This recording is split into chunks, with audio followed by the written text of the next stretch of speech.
Okay. Good evening. Any doubts?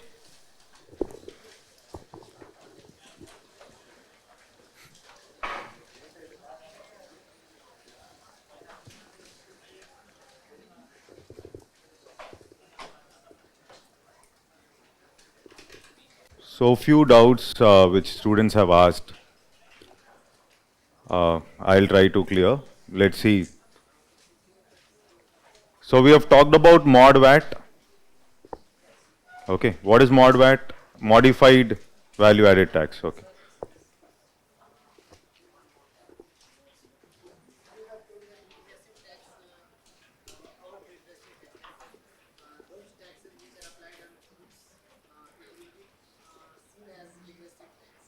Did I? Did I define that way? Huh? The goods tax that is levied on goods is called regressive. Did I give that definition? And then, so tell me.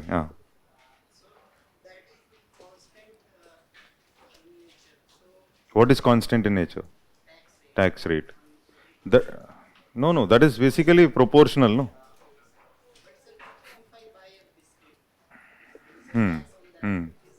I got you. So, I got you, yeah. That is why I was saying indirect taxes are seen to be regressive. They look. Why? I can't fit an example, but they seem to be regressive because the poor man ends up paying more proportion of his income as tax, though the rate is same. Suppose you are buying a biscuit, Ambani madam is also buying a biscuit. Both are paying, let's same amount of tax. But higher proportion of your income is going as tax. And therefore, they seem to be regressive. Is that okay? The ability of automatic change in tax without any extra input from external source. No. See, earlier it was there with respect to surcharges. Earlier, with respect to surcharge, it was there. Now it is not there. Why? Because generally for income, if you do that, in a country like India, I think you're getting my point, right? In a country like India, don't expect regressive mechanism of taxing with respect to income. Income, it is purely progressive. Okay. See, one doubt was with respect to Article 269A. Okay. And this is basically related to IGST. Okay. So one student was asking, IGST is a system, isn't it? So it comes into picture when there is interstate trade. Whenever there is no interstate trade, there will not be IGST. IGST will not be there. IGST will only come as a system only when there is interstate trade. So when there is no interstate trade, then there is no IGST system. Okay, you will have only GST, which says, you have dual GST system where separately CGST comes up. Okay, and separately SGST comes up. Okay. Now, suppose it's intrastate trade. Intrastate, within the state. Okay. CGST will be administered by center. SGST should be administered by state. SGST should be administered by state. If it is UT, there is UTGST, which will be administered by UT. So this is when it is intrastate within the state. Is that okay? Now suppose I ask you, where will sales tax go? List 1 or list 2? Huh?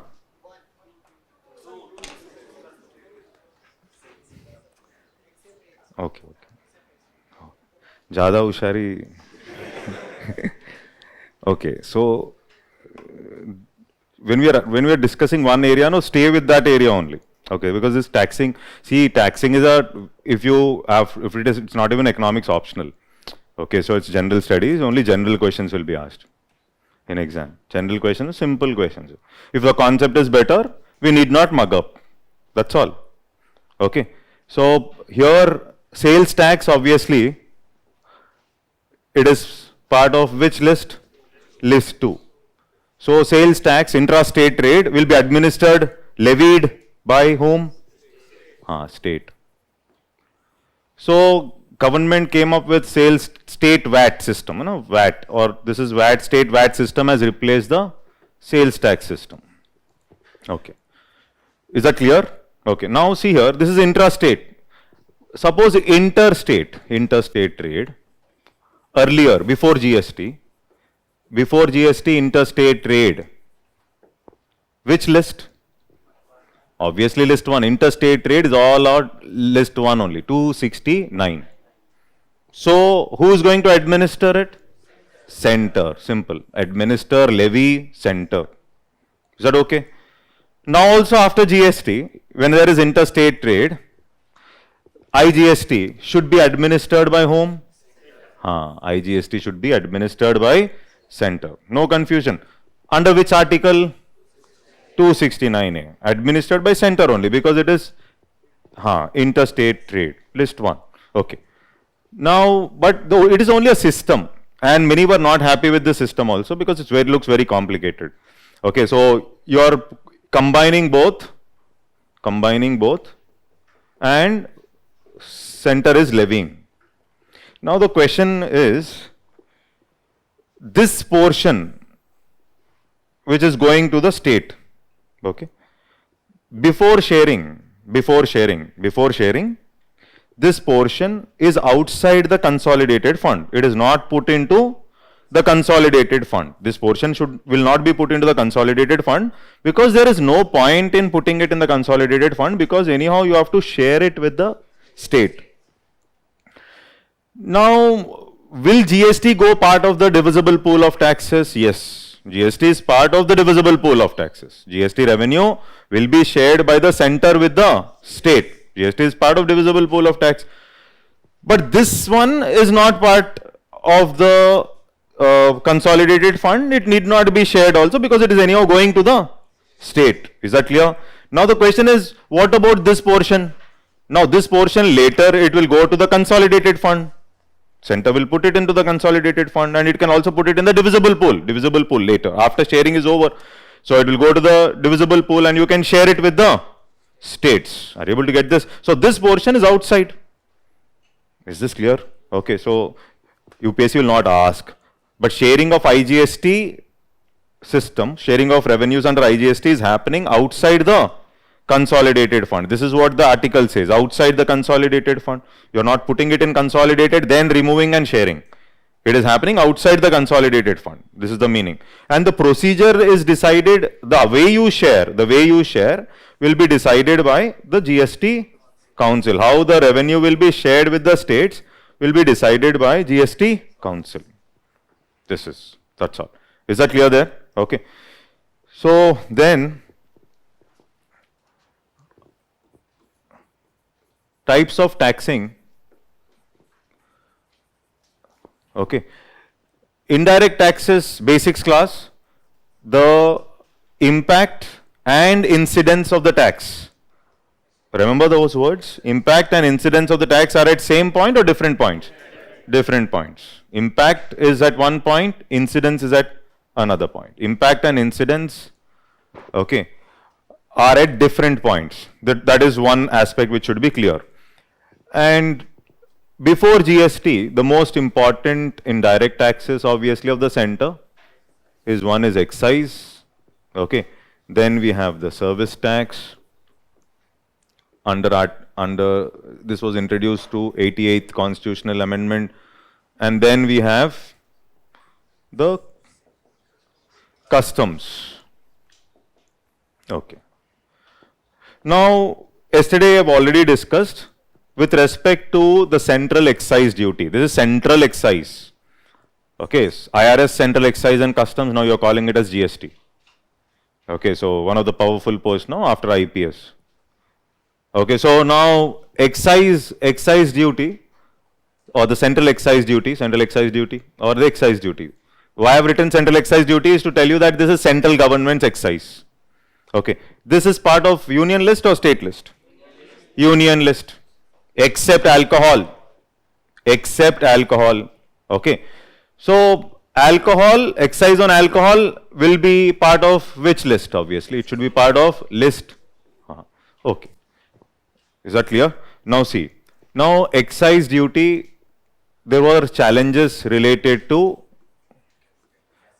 this is what I have discussed, cascading effect. And you have understood what is cascading effect. And we have taken the example of Ratan Tata.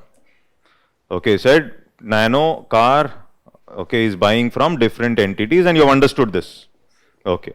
And here Ratan Tata ended up paying tax twice on tires, steel, plastic. This was increasing the cost of the car. And again, when he is selling it to the final consumer, this is the problem. Okay. So to handle cascading effect with respect to excise, earlier they came up with a concept of manufacturing VAT.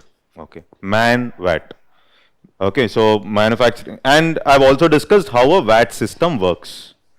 Okay, furniture manufacturer, is that clear? Okay, so whatever tax is paid on inputs, yesterday this is what we have understood.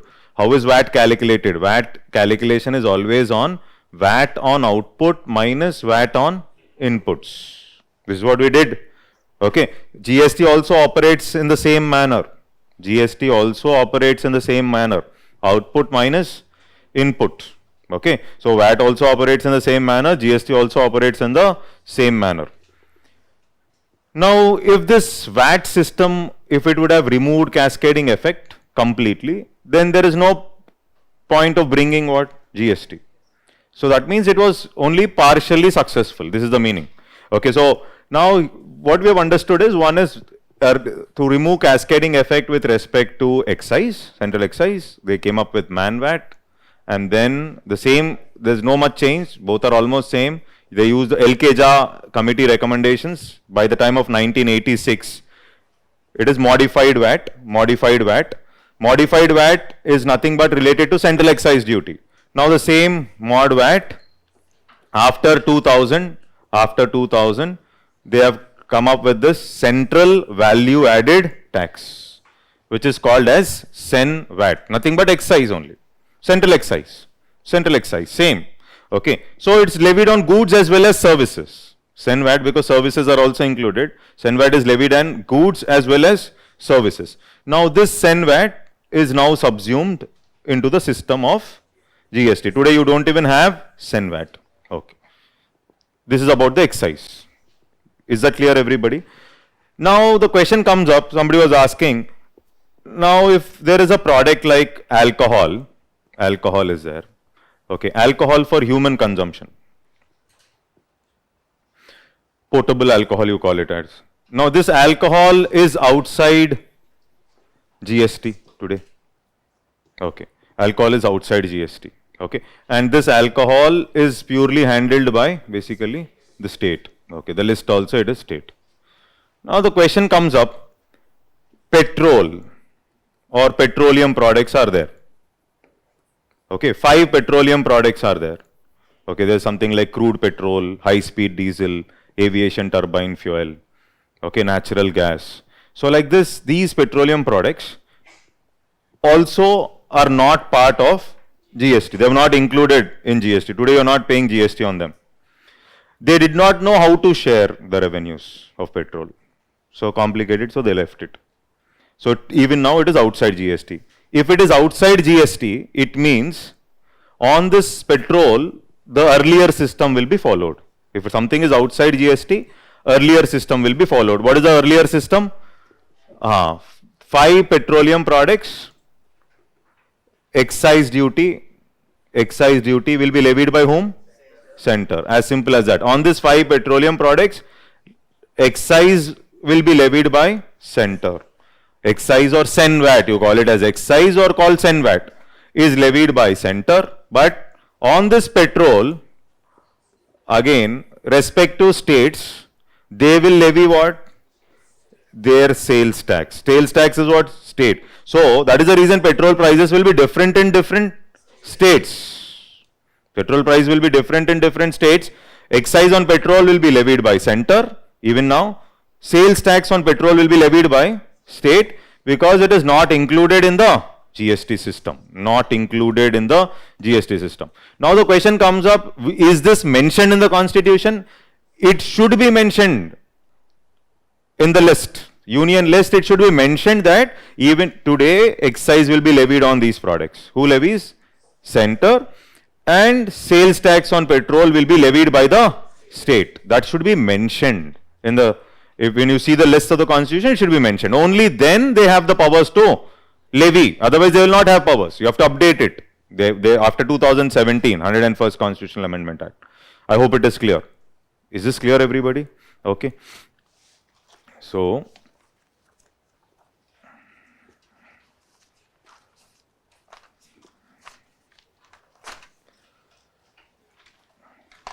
did I make you write specific tax yesterday? Yes. Okay, so just put the heading indirect taxes in India.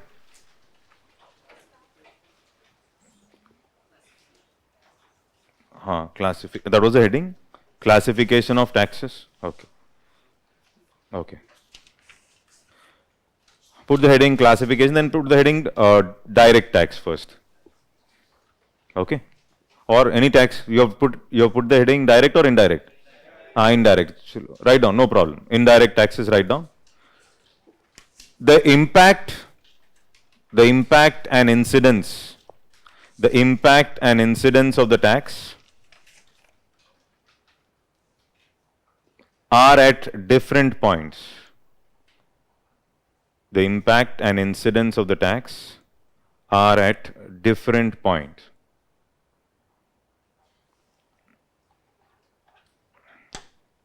Okay. Impact is the first point of contact. Write down. Impact is the first point of contact.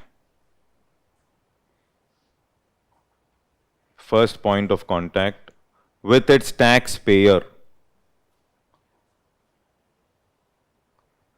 First point of contact with its taxpayer. Continue writing.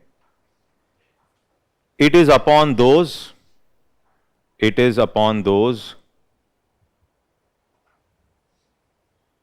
who bear the first responsibility,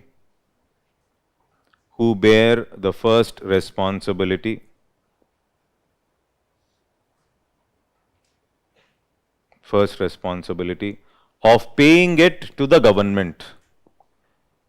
First responsibility of paying it to the government.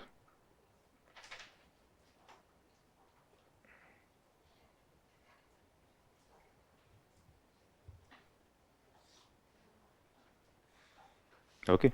In case of income tax, in bracket write direct tax. Again, you will get confused. In case of income tax, in bracket write direct tax. It is the income recipient. It is the income recipient. And in case of sales tax,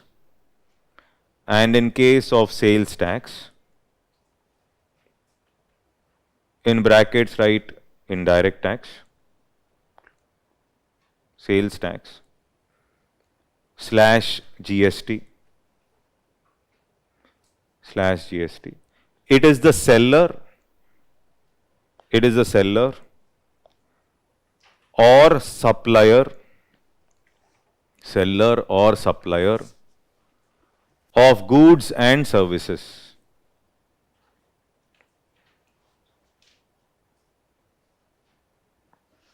Okay. Of goods and services. Is that okay? Continue writing.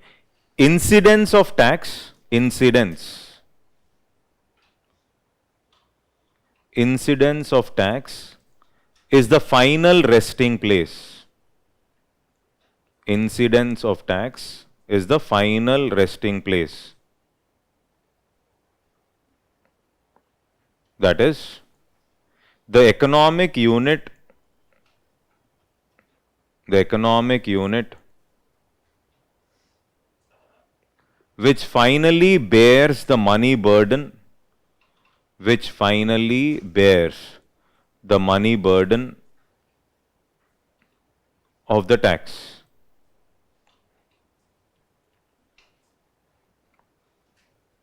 Example, in sales tax, the tax is paid by the seller. The tax is paid by the seller. But ultimately it is collected from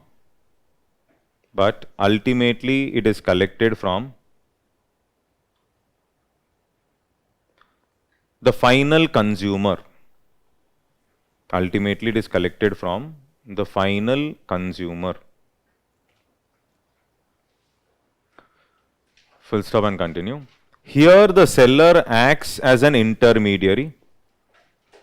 Here the seller acts as an intermediary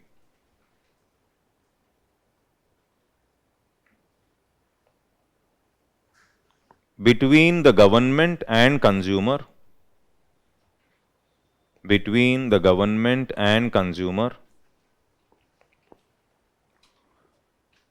by collecting tax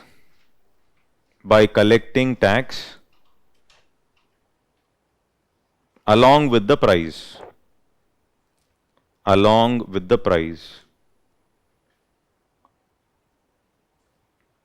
Is that okay? When I am paying direct tax and when I am paying indirect tax, which one is more painful?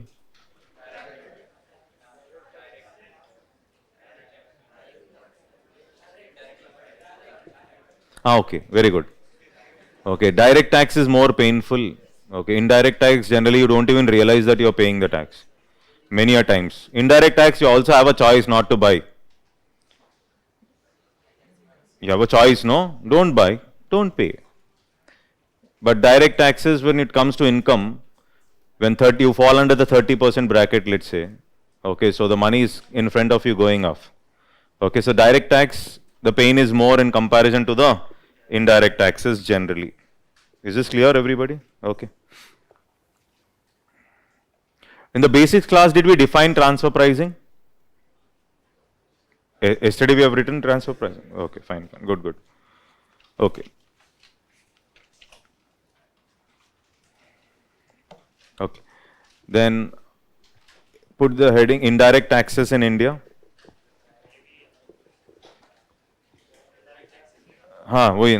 Then write the example. First one excise duty. Write down. One excise duty.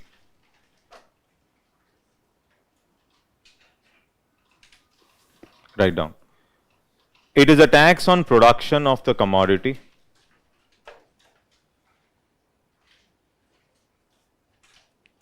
It is tax on production of the commodity and not on sale of the product. And not on sale of the product. And not on sale of the product. Continue. Excise duty is explicitly levied by. Excise duty is explicitly levied by. Explicitly levied by central government. Central government. Except for alcoholic liquors and narcotics. Except for alcoholic liquors and narcotics.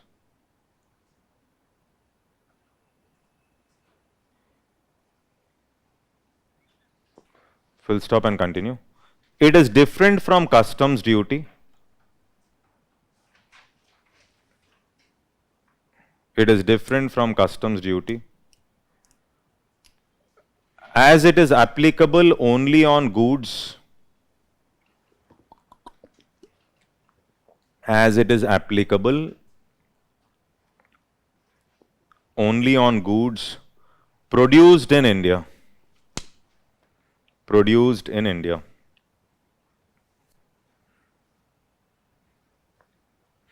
Is that okay? Customs is on export and import. Continue. The challenge of cascading effect. Continue. The challenge of cascading effect was handled through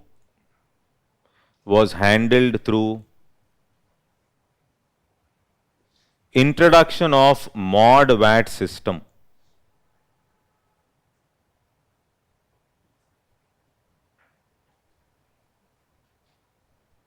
Introduction of mod VAT system. Okay.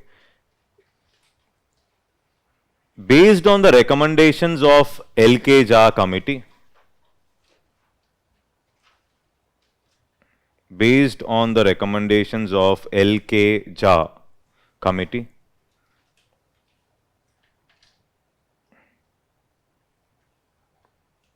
man VAT system was introduced.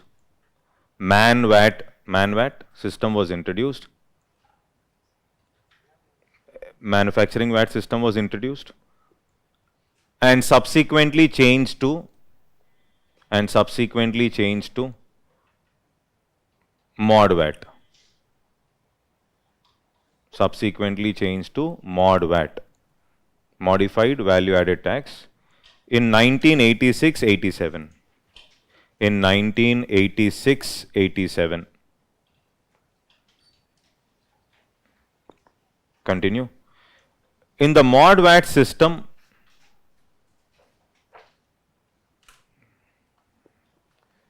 is there a problem?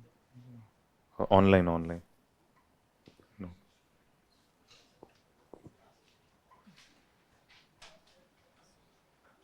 Is it okay?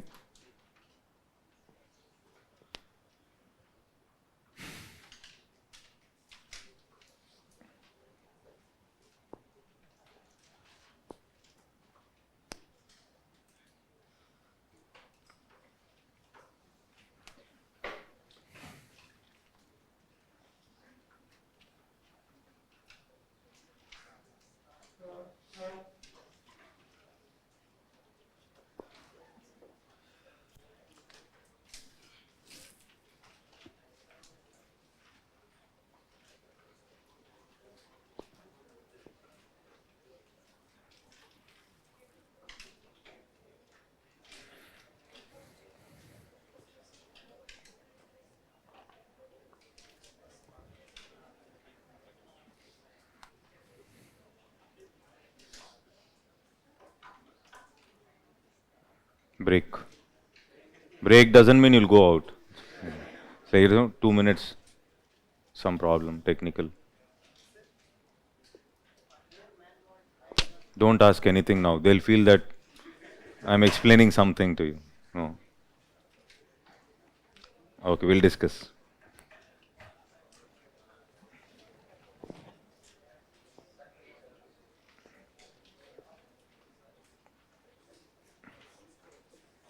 Man VAT and mod VAT are same only.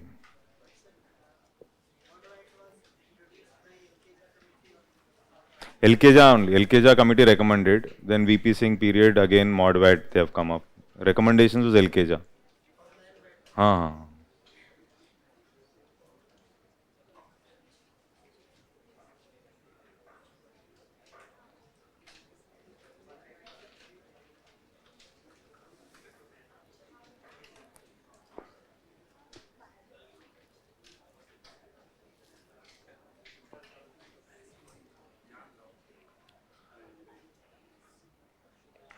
Okay.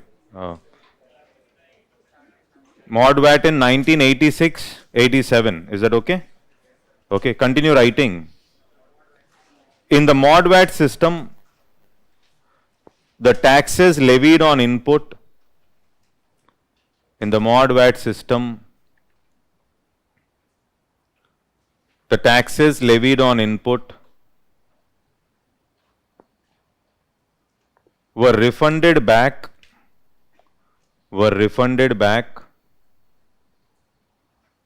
as input tax credit.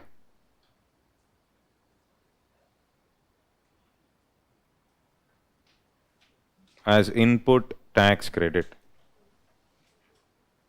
Okay.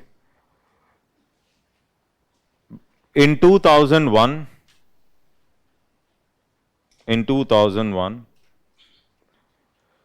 mod VAT was replaced with sen VAT. Mod VAT was replaced with sen VAT.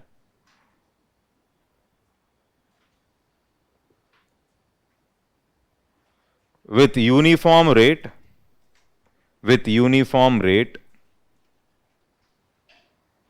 on all goods covered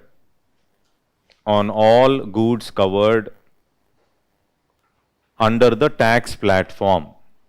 On all goods covered under the tax platform. Okay. So in mod VAT, every good they were specifying. Okay. So initially when they came up with man VAT, they said they came up with positive list, remember? And then in mod VAT system they were saying, okay, so each and every good had a different rate. There was no uniform rate. But after 2001, when they came up with sen VAT, they have come up with what? Uniform rate. Uniform rate for almost all the goods. This is also one more change. Earlier, it was like different goods had different rates. They brought in uniformity with respect to rates through sen VAT system in 2001. Full stop and continue. Currently, sen VAT is subsumed into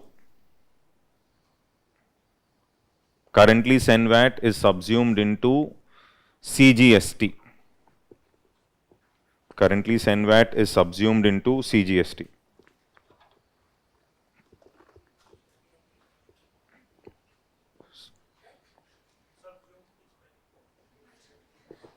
SUB, SUM, ED. Subsume, included in CGST. Is that okay? Chalo. Now, next one is customs. Let's try to understand how customs works. In the WTO class, we have mentioned a little already. You know about customs. Remember, in 1960s, customs duty was high or low? High tax rates, so high customs rates. 1990 plus, tax expenditure was more on customs duties, tax expenditure. What is tax expenditure? Revenue foregone because of tax concessions. Revenue foregone. UPSC prelims, 2009 UPSC mains. UPSC mains, they asked what is tax expenditure. Okay, so tax expenditure is revenue that is foregone because of what? Tax concessions. Tax concessions. Okay, now see, customs duty is levied on both exports as well as imports. And whenever a product is entering, generally on exports, we don't levy much of customs because our exports will become non-competitive in the international market. So whenever a particular product moves in, the first tax that they levy is the basic customs duty. Basic customs duty, we call it as BCD. And even today, this basic customs duty is outside the GST system. That means it will be handled by the central government. Okay, so it will be handled by the center. So it is even now that basic customs duty is outside the GST system.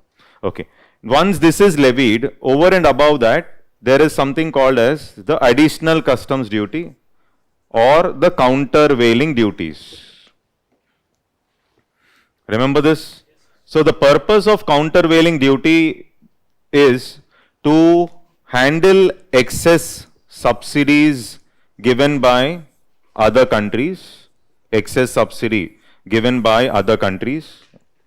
Okay, if they are giving more subsidy, their product will become cheaper in India.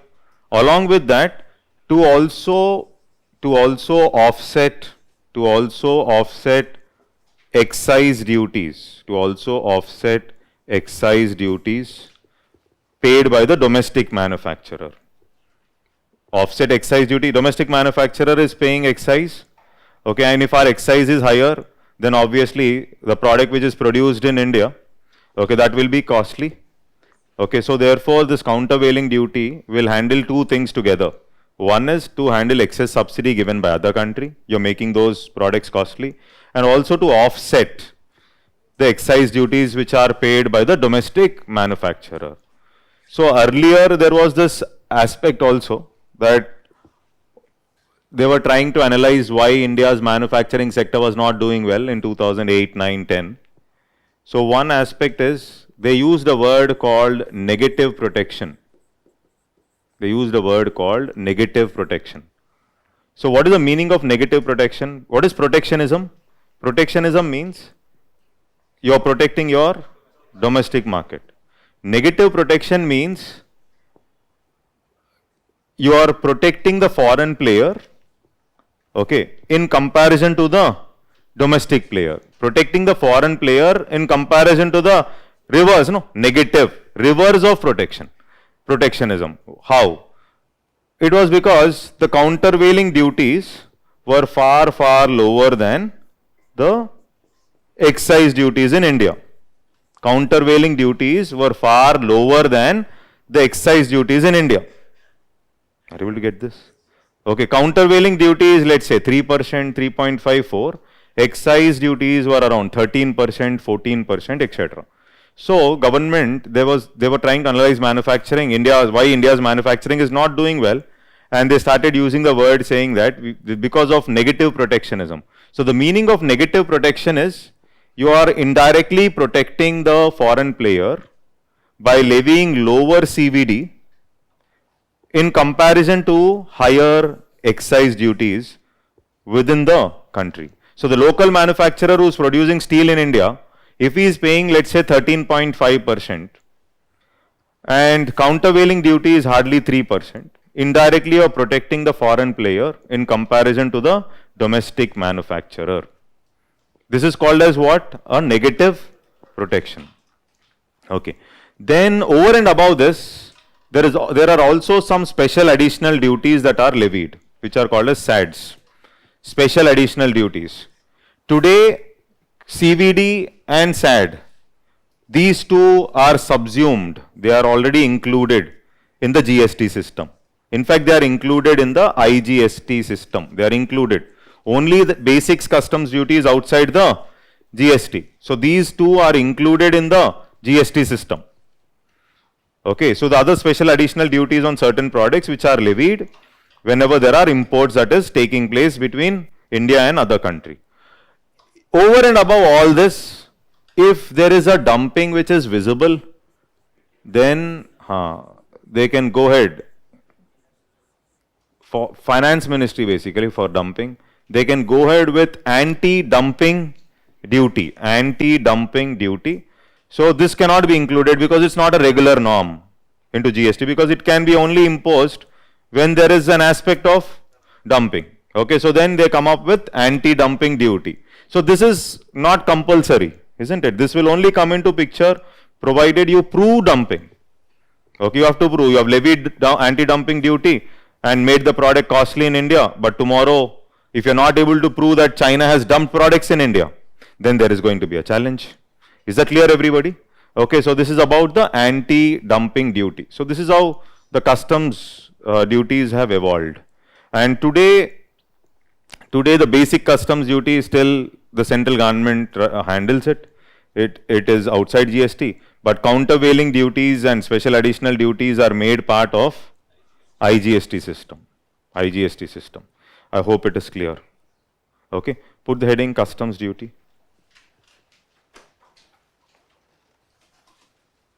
Okay.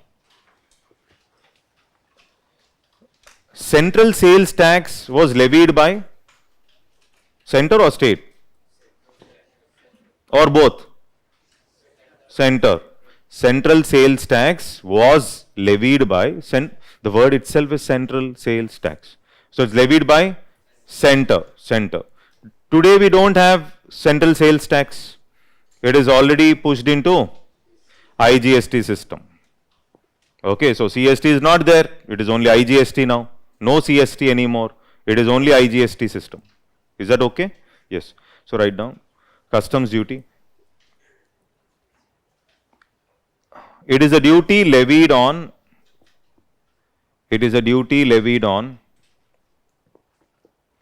Export and import of goods.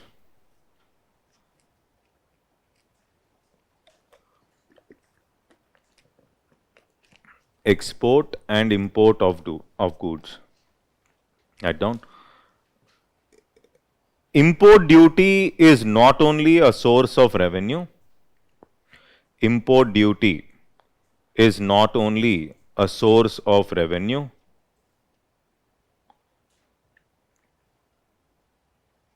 but also an instrument to regulate trade. But also an instrument to regulate trade.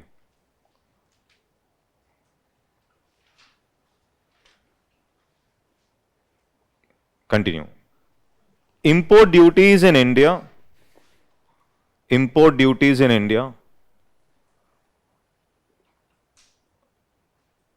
are generally levied on ad valorem basis.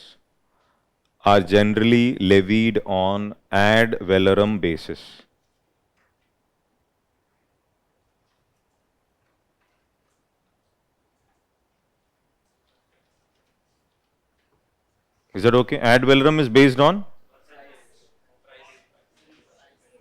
percentage of value. Percentage of value. Ad valorem basis. Okay. Continue writing. Just as customs duty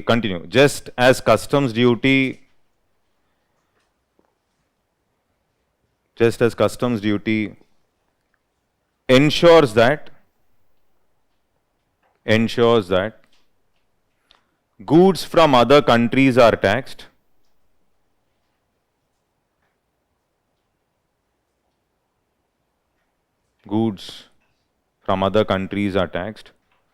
Octroi ensures that, octroi, O-C-T-R-O-I, octroi is a tax. Octroi ensures that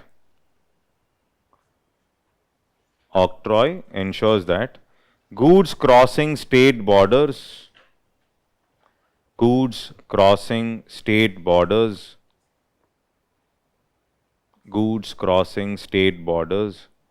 within India are taxed appropriately.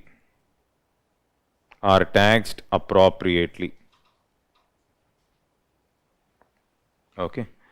In brackets, write, octroi is levied by state government.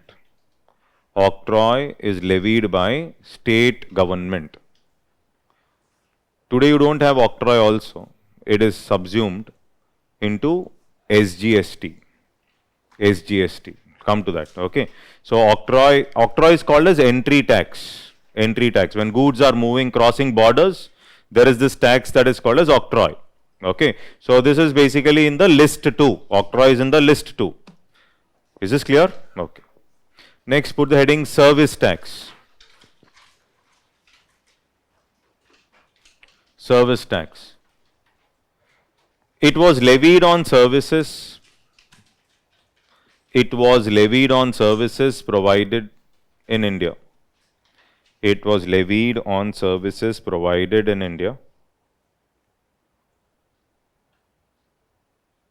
Now you don't have service tax also.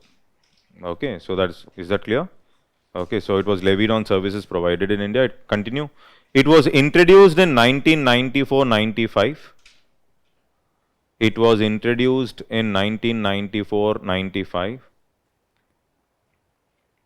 On 3 services.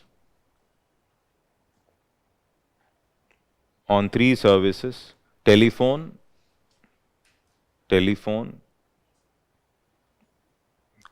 general insurance, share broking. Yesterday I mentioned this. Okay, share broking. In bracket, write positive list and close the bracket. Positive list. Okay, continue. Since then,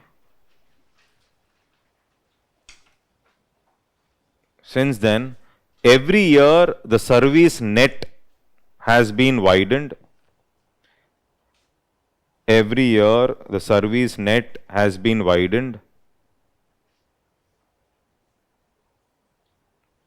widened, by including more and more services. By including more and more services.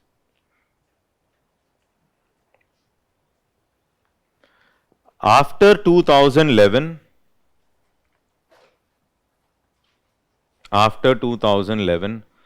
government started implementing service tax. Government started implementing service tax.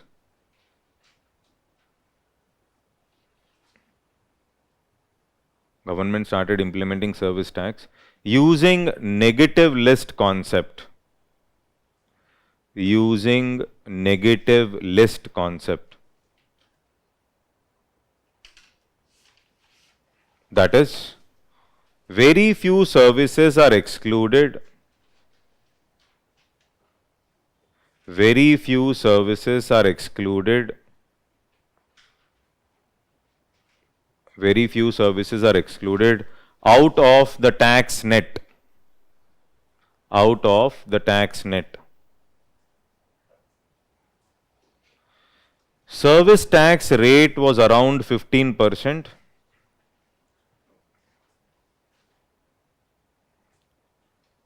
15% before being replaced by GST. Before being replaced by GST.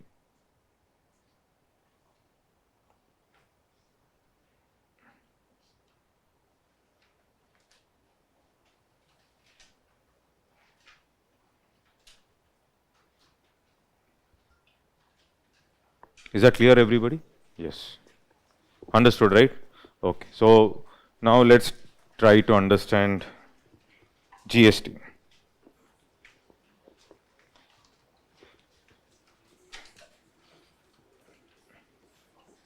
Okay, GST, few things you already know now. Okay, so, but we'll go on, like we'll write a detailed note on GST and we'll try to understand GST. First thing is, obviously, why GST? Okay, this is the first thing. Two, what is GST? And the concept of dual GST system. Concept of dual GST system. Okay, and then different taxes subsumed under GST. Different taxes subsumed under GST. Then this we have already discussed, the concept of IGST system, which you know already, concept of IGST system. Different slabs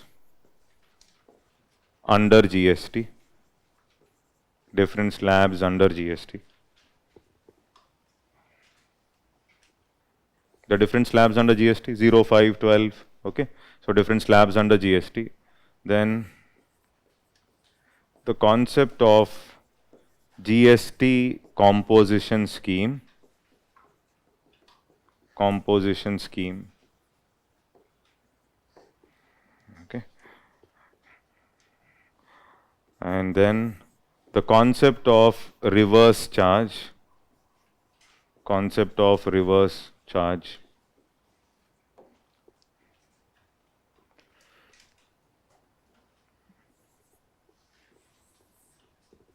Okay. Items excluded out of GST. Excluded from GST. Okay. And then products excluded, items excluded from GST. Okay, there are some items which are excluded.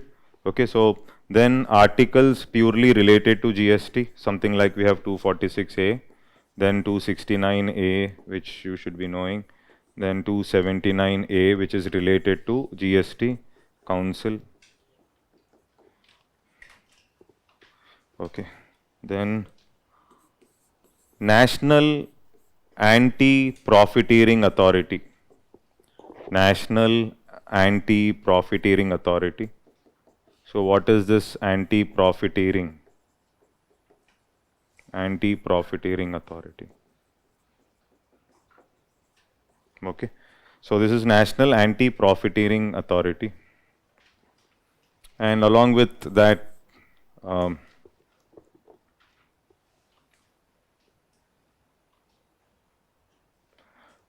okay, then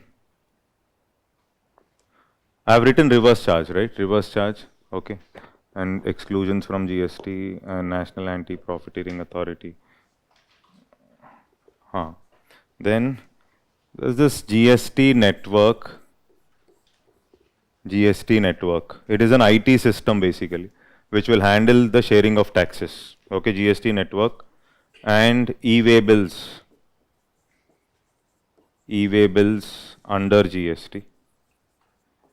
So e-way bills are basically to increase the logistics efficiency, and then positives and negatives of GST. This is the structure. Is that okay? Positives and negatives, and this is the structure. I hope it is clear till here. Okay. So now, first of all, why GST? There was a lot of discussions about GST, and the first time when they talked about GST was during the Vajpayee's government. And from then onwards, it got postponed on a continuous basis. France was the first country to implement GST system. But India's model is very close to the Canadian system, and Canada also came up with the dual GST system. Okay. So if we talk about why GST basically, first of all, India's economic growth, if we try to observe India's economic growth and our per capita incomes, India's per capita income, if India's income, per capita income, etc., if it has to become 1/10 of what US was in 2017, 1/10 of what US is. Okay, so another 10 years, if you want to reach a place where your per capita incomes are at least 1/10 of what US is, they have analyzed or understood that India's GDP growth rates should be around 15%. Okay, if India will grow at a rate of 15%, agriculture, industry, services, then India's incomes will increase to what US, 1/10 of what US was in 2017, because GST was implemented in 2017. Okay, so that means the understanding is whatever discussions happened in the newspapers, like India is growing 1% more than or 0.5%, our growth is increasing by 0.5, growth has increased by 1, all these are peanuts and not useful. Okay, so the newspaper discussions where India's growth increased by 0.5. So really, if you have to really think from a wider perspective, India's growth should be at a wider scale. Okay, so all these numbers doesn't matter. So India was saying, or Arun Jaitley specifically was saying, so any reform which will bring in increase in growth, any reform which will bring in increase in economic growth, GDP growth, okay, we have to do it right away. We have to do it right away because India is a nation in a hurry. India cannot wait for another 15 years and take a decision. India is a nation in a hurry because India has to reap the benefits of its young demography. So you have to reap the dividends from your demography right away. You have to create jobs, improve per capita incomes. Then India has to grow at a rate of 15%. So any economic reform, though it creates some trouble in the initial stages, we are bound to implement it in spite of, we are bound to implement it in spite of there being some trouble in the initial phase. So why this question? Because in the media, they have asked Arun Jaitley, in spite of implementing a fantastic program called demonetization, where you failed. This is how the media people asked. Like, you implemented demonetization, which was a failure. Of course, government did not accept it as a failure, but it did not achieve the intended objective it has to achieve. So since you have not achieved the intended objective, it is seen as failure. So after demonetization and that reform has failed and you took another brave decision to implement something like GST, then why are you in a hurry? This was the question. So Arun Jaitley replied, there are two ways of bringing change in a country. One way to bring a change is ask everybody, take everybody's consensus, and then go accordingly. And that will never happen. Though you are saying democracy, that will not happen. Implementation will get delayed. This is what the previous governments have done last 40-45 years. Okay, and if you are asking everybody and implementing policy, it will never happen. So another way of bringing a change, we'll implement the policy first. Okay, when we know it is important for India, and then bring the requisite changes possible in line with the new policy. I will implement demonetization, then I will adjust the ATMs with respect to rupees 2000 note. They will fit in or not, we will look into it later. Let me implement it first. Only then change can be brought in countries like India, because India is a nation in a hurry, you cannot delay. Okay, so I have to do it right away. If I do it after 15 years, there is no use. Based on this logic, they said, so GST is one such reform where statistics clearly show that all those countries which have implemented GDP in the long term, implemented GST in the long term, their GDP growth rates have increased. In the long term, short term there was negative aspect, no doubt, but in the long term, their GDP growth rates have increased over a period of time. So those countries, including China, so all those countries which implemented GST in the long term, their GDP growth rates have increased, and therefore we will implement GST. This is how the government supported itself with respect to this policy. Then another important aspect is government was talking about easy tax filing or tax compliance. You use the word called as tax compliance. Tax compliance means easy tax filing. So easy tax filing or tax compliance. For example, earlier, suppose there are different taxes. You have excise on one side. You have to pay your service tax on the other side. You have to pay VAT or the sales tax separately. Okay. Now also you have to pay, of course, electricity you are paying separately. Advertisement you have to pay separately. Advertisement related taxes, no? State government, you have to pay it separately. Okay. Now that means I have to file these taxes separately, means my whole life is going in filing taxes only. Then when should I do business is the question. This is called as lack of easy tax filing or lack of tax compliance. Separately I have to file VAT, separately. There will be separate threshold limits for VAT. If my turnover crosses a limit, then VAT, I have to take a VAT number as you take a GST. Similarly, service tax I have to file separately, excise, electricity, advertisement. Many are there. So each tax if I am filing separately, where is the tax compliance? For a common man, generally in India, who is an educated fellow, whose income is hardly 8 lakhs or 10 lakhs, that fellow also goes to a chartered accountant. Okay, so business is going to a chartered accountant, it's okay. But somebody who's earning 8 lakhs and 9 lakhs or 10 lakhs per annum, so maybe a software engineer or somebody, 10 to 11 lakhs would be the income, and he also wants chartered accountant to file. This shows financial illiteracy in countries like India. Financial illiteracy in countries like India, that means people don't have any financial knowledge.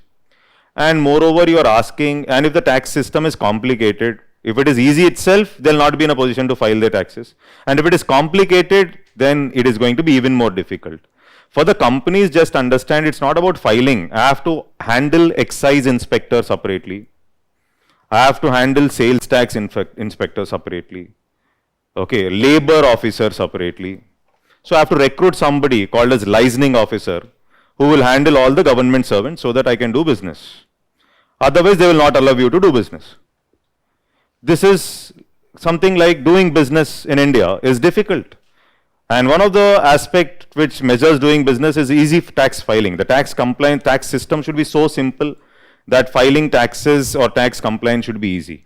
And tax terrorism, they're using some words like, so torturing somebody who's not paid tax is also not correct. So government today, with respect to direct taxes, income tax especially has been made faceless. Okay, so income tax has been made completely faceless today. Suppose you want to call somebody and say, I am an income tax officer, do this for me. He'll say, please sir, understand. Okay, so you're not a police officer. Okay, so earlier that was not the case. This is after Modi ji has come to power. Last 3-4 years, income tax has become faceless. Students are also very intelligent. So they are putting up income tax after GST now. Okay, students know. They know where we can push power and things like that. And they, of course, more variety of work in GST. Now this is something called as making things faceless, means you are separating the taxpayer from the tax officer. So everything is streamlined, online and faceless. Good for the country. Now, with respect to indirect taxes, this is leading to difficult tax filing. So for tax compliance, you need one single tax. And when I pay that tax, everything else should be included. This is one of the logic for one nation, one tax. Of course, it's not one nation, one tax, one rate. It is one nation, one tax, multiple rates. Is that okay? So this is basically called as tax compliance. Another important aspect for pushing in GST is to increase tax efficiency and widen the tax base. Widen the tax base. GST is a reform with respect to improving tax efficiency and widening the tax base, and not to increase tax rate. Remember tax rate? Day before yesterday we were discussing. You can improve the revenue short term by increasing tax rate. But GST is not a reform here. GST is basically a reform here.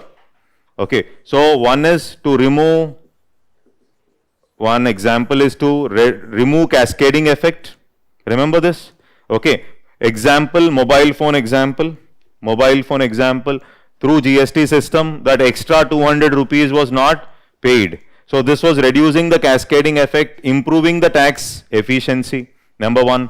Number two, widen the tax base. After the GST system, there are new taxpayers who have registered under the taxing system. New registrants were seen. Okay, so under the GST system within 2 years of launching of GST. This clearly indicates that GST was able to widen the tax base. Is this clear, everybody? So one is improve economic growth, etc.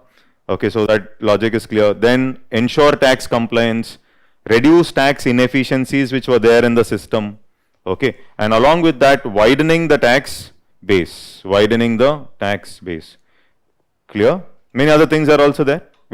But these are the main things for coming up with the GST system. Now the question comes up, when there is already VAT system in place, okay, value addition, then why is it that you need GST? Okay, so here what you should understand is, there are different taxes at the central as well as state.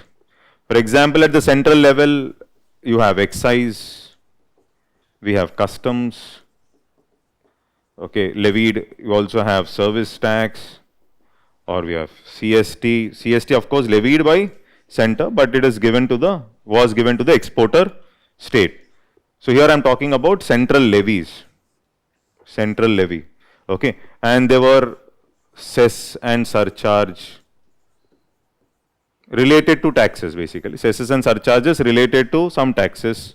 Okay. And that means if you observe, at the central level, there are multiple taxes. Similarly, if I have to talk about state, we have the state VAT or the sales tax. Okay. We have entertainment tax. Okay, entertainment tax, or we have taxes like octroi is entry, or taxes related to advertisements. Okay, Then taxes related to electricity. Even this electricity, even today it is outside GST system. Even today it is outside the GST system. Okay. So if you observe the state also, there are or taxes on lottery, betting, gambling, lottery, betting and gambling, etc. So you have multiple taxes at the state level also. Multiple taxes at the state level also. So if I have to talk about VAT system which is giving VAT on inputs on input tax credit. Okay, it is giving input tax credit. This may not be possible. This may not be possible when suppose there is interstate trade. Suppose there is a trade separately, suppose for the state government, advertisement tax is separately paid, octroi is separately paid, entertainment is separately paid, sales tax is separately paid. Okay, all these are separately paid. That means cascading effect with respect to these taxes could not be eliminated. Cascading effect with respect to these taxes cannot be eliminated. Are you able to get this?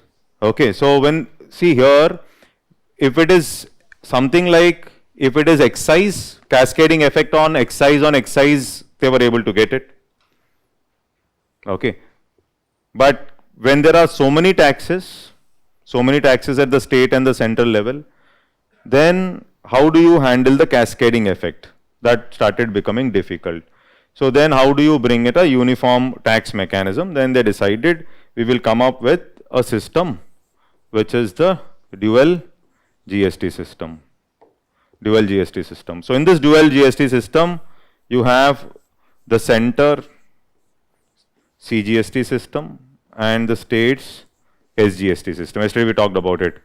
Okay. So all these taxes related to the state, most of the taxes, not all, most of the taxes related to the state will be subsumed into the SGST system, and most of the taxes related to the center will be subsumed into the, most, I didn't say all, most of the taxes related to the center will be subsumed into the CGST system. And whenever there is interstate trade system, you will have a system in place which is called as IGST. This IGST system will also replace the earlier CST system. Are you able to get this? Okay, so too many taxes and you have concepts like levy, collect, appropriate, one is levying, another one is collecting, and all these headaches. So they said we'll have a uniform tax kind of concept, one nation, one tax, and most of the central government taxes will be subsumed. Central government indirect taxes will be subsumed into CGST, state government's indirect taxes will be subsumed into SGST. Now initially states were not happy. Initially there is this concept called as, UPSC also asked in prelims, the concept of revenue neutrality. Okay, concept of revenue neutrality. Till here it is clear, right? So the concept of revenue neutrality, the meaning of revenue neutrality is when they were trying to launch GST, their expectation is the revenues what they were getting before GST, if they were getting X amount of revenues before GST, at least they should get X amount of revenues after GST. This is called as revenue neutrality. At least maintain the revenue neutrality before and after GST. Now the problem was, not now, initially when they were talking about GST, states were not ready to subsume most of their taxes. States were saying we will not include octroi. Okay, initially. Now octroi is also included. States were saying why should we put entertainment tax, lottery. Okay, so they were expecting exemptions. They were expecting exemptions. They said we will tax them separately. We will not put it under GST. And states' main source of revenue is through its sales tax. And states were worried that if I put that into GST, for money again I have to stand in front of the center and beg for money. So that control will be diluted now if most of our taxes, because 60% of states' taxes are subsumed into GST and 40% of the center's taxes are subsumed into GST. So states initially were not so happy with respect to subsuming their most important taxes into GST. So they were asking for exemption. Exemption means what? We will not include most of the taxes. So when you don't include most of the taxes and still you want to maintain revenue neutrality, what is the option? If you don't include most of the taxes and still if you want to maintain revenue neutrality, the option is high tax rates. So government was thinking of levying high tax rates. So without including all the taxes and still you want to maintain revenue neutrality means you have to go ahead with increasing the tax rate. So the tax increasing rate is, it will help you to increase the revenue. Either you widen the base. Since you are not including all the taxes, your base is not getting widened. Most of the taxes there are asking for exemptions, so you are not including all the taxes. Because of that, base was not getting widened. If the base is not getting widened and still you want to maintain revenue neutrality. Revenue neutrality is something like the revenues which you earn before launching and after launching GST. At least there should be something called as a neutrality. So for that, initially they were talking about 23%, 25% GST rates. But it is not correct. Why 23, 24, 25% GST rate is not correct? Because GST is a indirect tax. And very high indirect tax rates means indirect taxes are regressive in nature. So poor man will get affected because of GST. And therefore, then they decided there should be rationalization of tax policies. And slowly almost all the taxes were included except few. Is this clear, everybody? Okay, so this is initially they faced this problem. Initially for achieving revenue neutrality, government was thinking of increasing the rates because of exemptions with respect to most of the taxes. Most of the taxes they were not pushing into the GST system. Are you able to follow? Is that clear, everybody? Yes? Okay. Now, so this is about the, you know about the dual GST system, isn't it? Dual GST system. And one new word that has come up is what? Revenue neutrality. Revenue neutrality. Before I make you write, another important aspect is, as I mentioned yesterday, government has come up with slabs with respect to GST system. Okay, and Arun Jaitley was also using the word called tax democracy. He was using the word tax democracy. The meaning of tax democracy is, he said indirect taxes which are regressive in nature, we will try to make it artificially progressive by coming up with multiple slabs. And luxuries will be pushed into the 28%. Sin goods and luxuries. Sin. Okay. Yeah. And necessities will be pushed into 0% bracket. So this is one way of bringing in something like tax democracy or making indirect tax artificially progressive, trying to make indirect taxes artificially progressive. I hope it is clear, everybody. Okay, so artificially progressive. Okay. One nation, one tax system, one nation, one tax and one rate system was suggested, but they could not follow that because the problem was mainly the government decided to come up with multiple slabs, especially for the poor people. I hope it is clear till here. The word revenue neutrality, is it clear? Yes. So it's better, I think, we'll make a note of few things and then continue. So put the heading GST.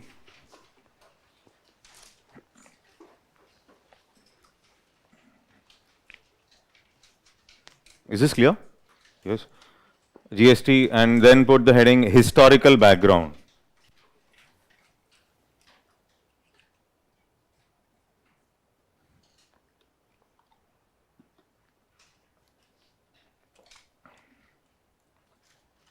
France was the first country. France was the first country to introduce GST system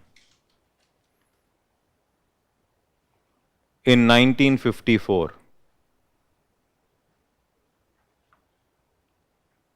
Introduced GST system in 1954.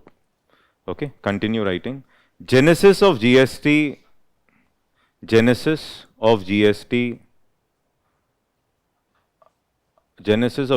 occurred during previous NDA government. during previous NDA government under Atal Bihari Vajpayee ji, under Atal Bihari Vajpayee.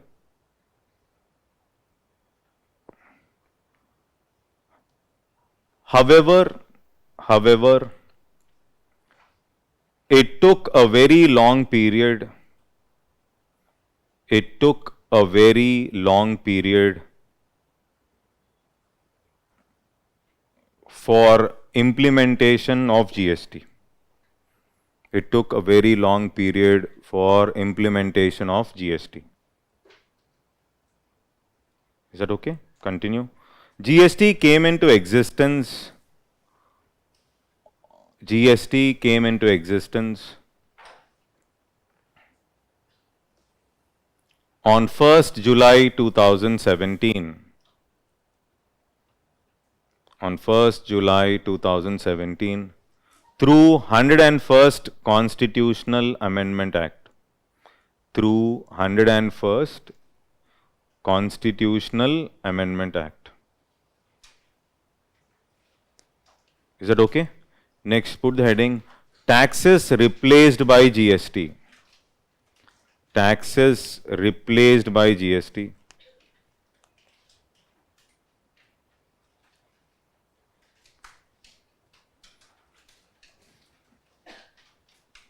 Okay, write down. Among the taxes handled by center, among the taxes handled by center,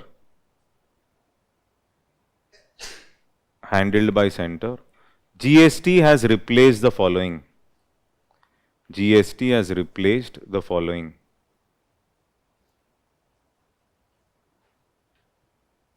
First one, central excise duty and service tax.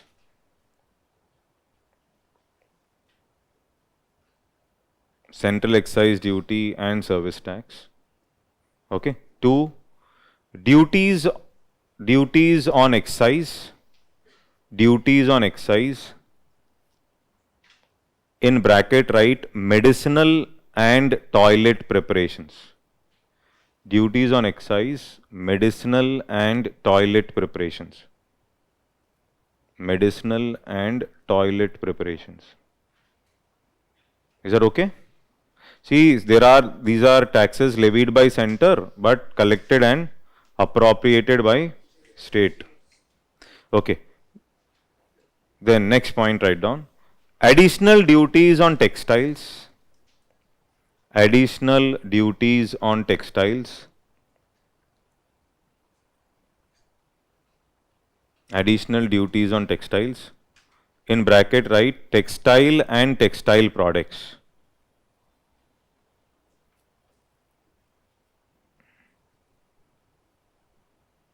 Okay, next point. Additional duties on customs. Additional duties on customs.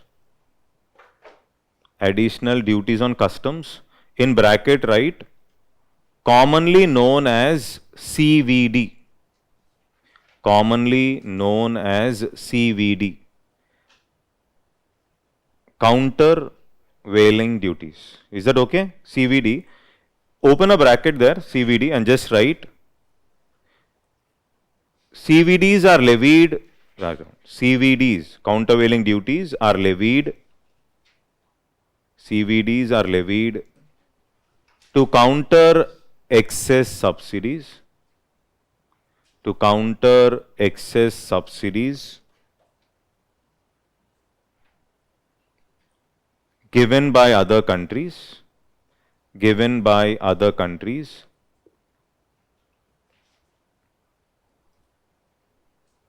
and also offset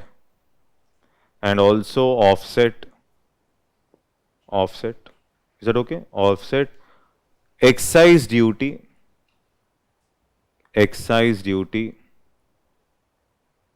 paid by the domestic manufacturers.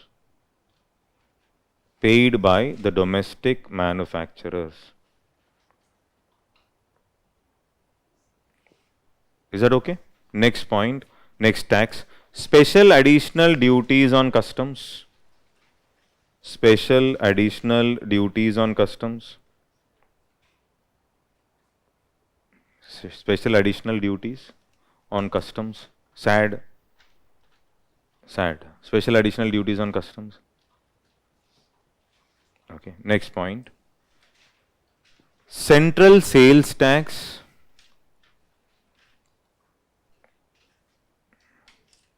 Okay.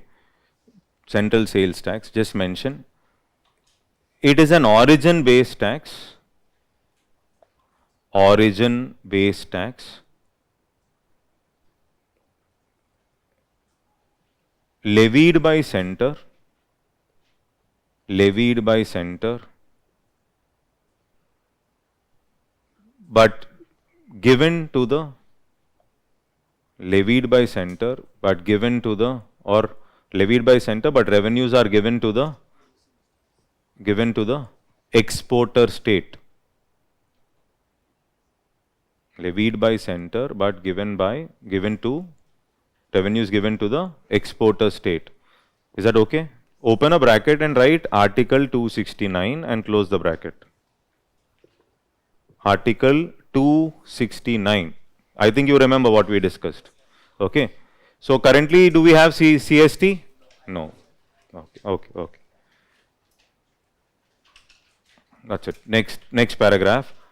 Among the state level taxes,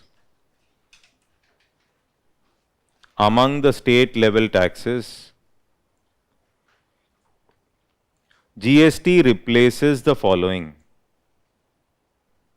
GST replaces the following.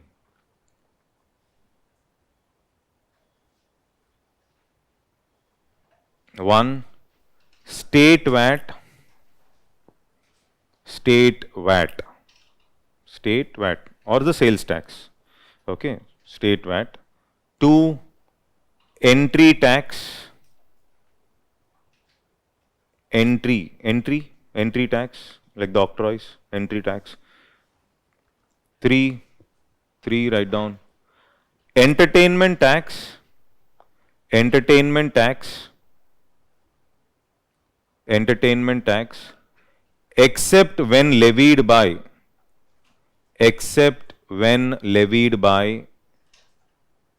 local bodies,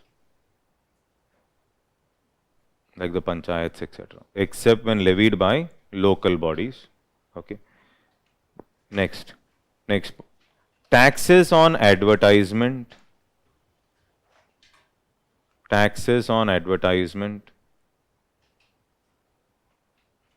Okay. 5. Taxes on lotteries and betting.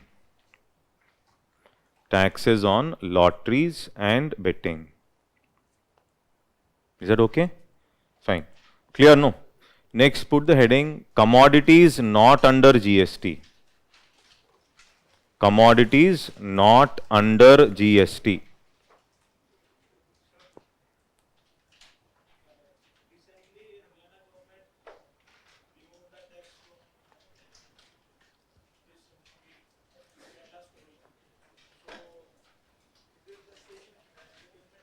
That is the entertainment tax, yes.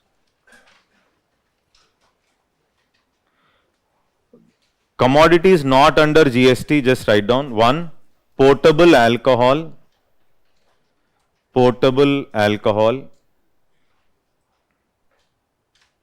So who is going to handle this? State. Alcohol, yes. Okay. 2, write down. 5 petroleum products. 5 petroleum products. That is crude petrol,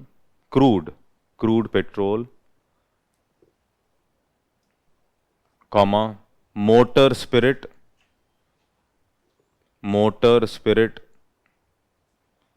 that is a regular petrol, motor spirit, comma, high speed diesel,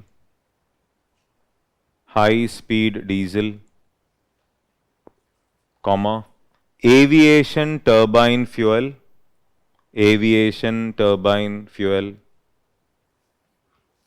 comma, natural gas.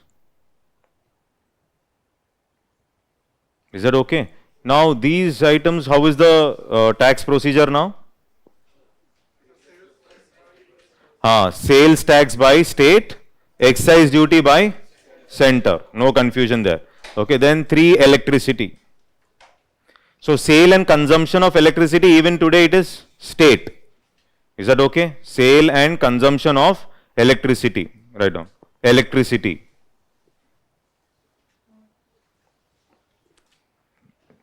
Clear? Okay. The write down, the above arrangement is temporary. The above arrangement is temporary. The above arrangement is temporary.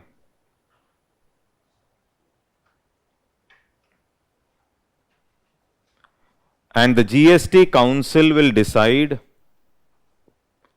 and the GST Council will decide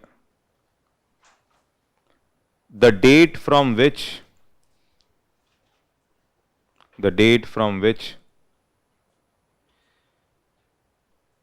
they shall be included in GST. They shall be included in GST. Full stop and continue. The existing VAT and central excise, same point, the existing VAT and central excise will continue to operate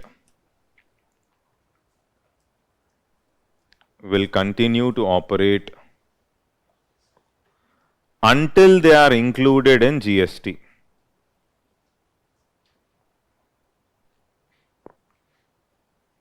Until they are included in GST. Is the speed okay?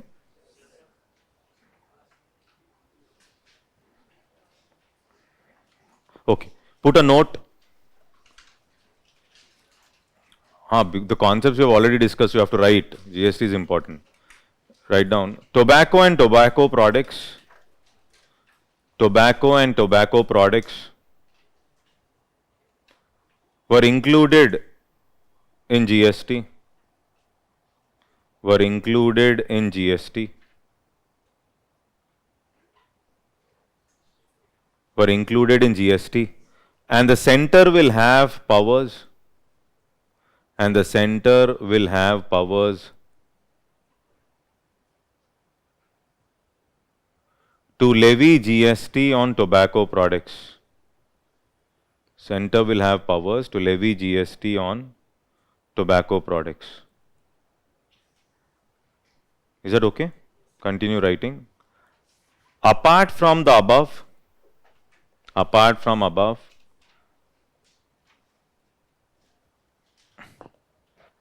there is no GST levied on. There is no GST levied on purchase of securities.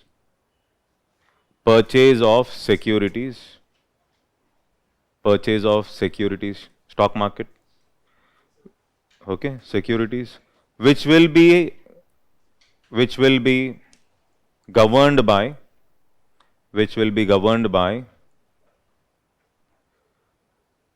securities transaction tax, which will be governed by securities transaction tax.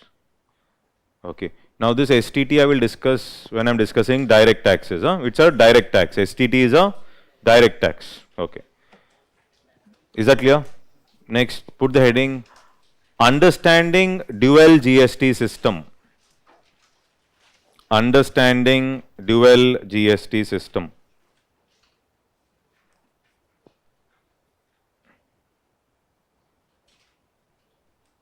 Is GST boring?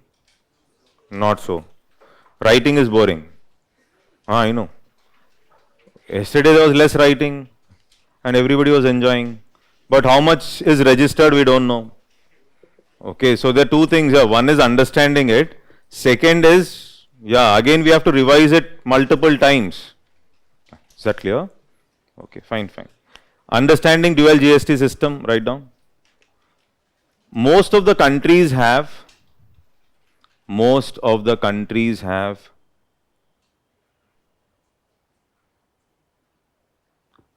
unified GST system. Unified GST system.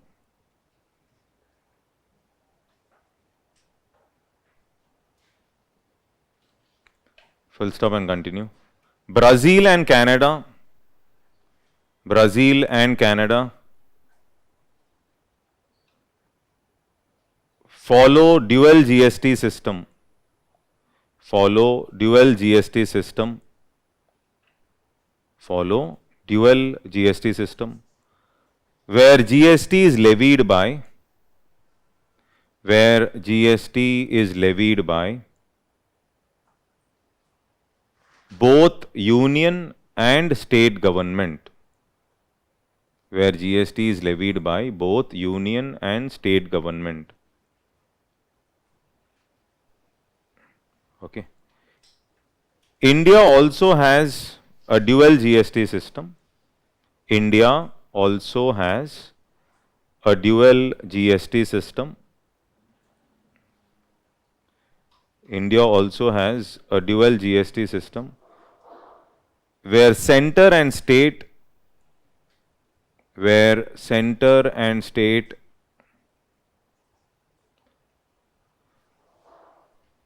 simultaneously levy GST, simultaneously levy GST, simultaneously levy GST on a common tax base, on a common tax base. Remember that mobile phone example?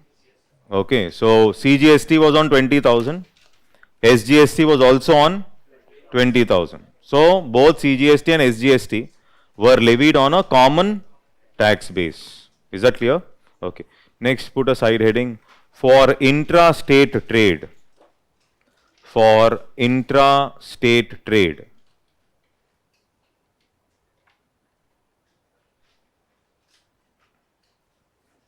Is that okay? Write down. The GST levied by center, the GST levied by center is called CGST. Is called CGST. While that levied by states, while that levied by states, while that levied by states slash UTs, UTs is state GST, is state GST, is state GST or UT GST, is state GST or UT GST. Is that okay? For interstate trade, next put the side headings. For interstate trade,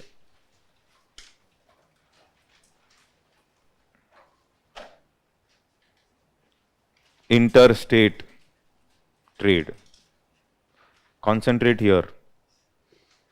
Okay, so everybody is going there. Interstate trade, write down. For interstate supply of goods and services, for interstate supply of goods and services, an integrated GST will be levied. An integrated GST will be levied. What is that integrated GST?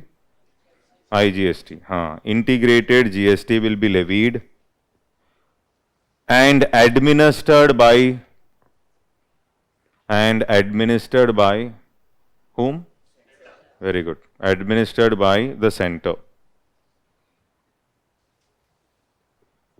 Full stop and continue. CGST and IGST, CGST and IGST, CGST and IGST will be levied and administered by center, will be levied and administered by the center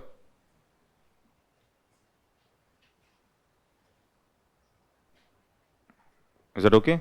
While SGST and UTGST, while SGST and UTGST will be levied and administered by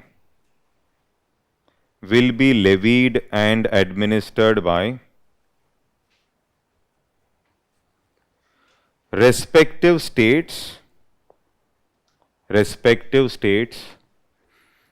and UT administration, respective states and UT administration.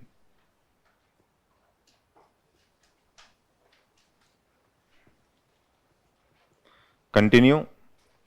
Yes, continue. So there are few things which I have not discussed. First, let's complete this. This is all something which we have discussed. Okay, continue. Principle of fiscal federalism. Write down. Principle of fiscal federalism. Continue. Principle of fiscal federalism. Fiscal federalism has been adopted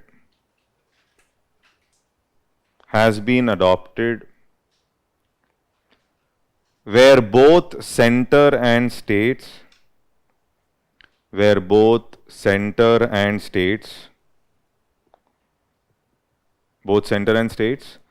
been assigned powers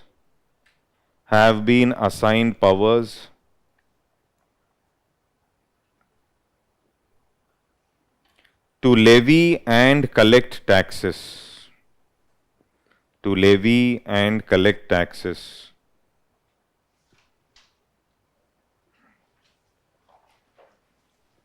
To levy and collect taxes. Till here, I think it is clear. Okay. 5 minutes. I'll give you a break. Okay, so 5 minutes. Now here, next thing is the articles which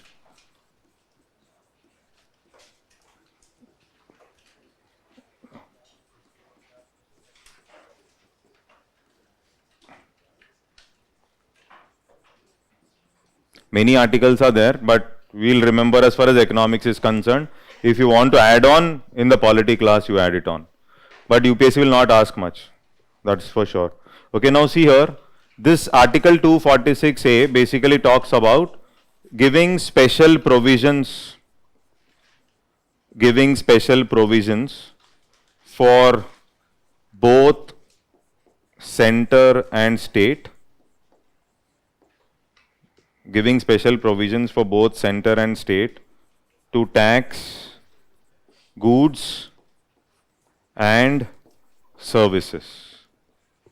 Now, state also has powers to tax services. State also has powers to tax goods and services. For example, earlier when I say excise duty on goods, it was completely under center.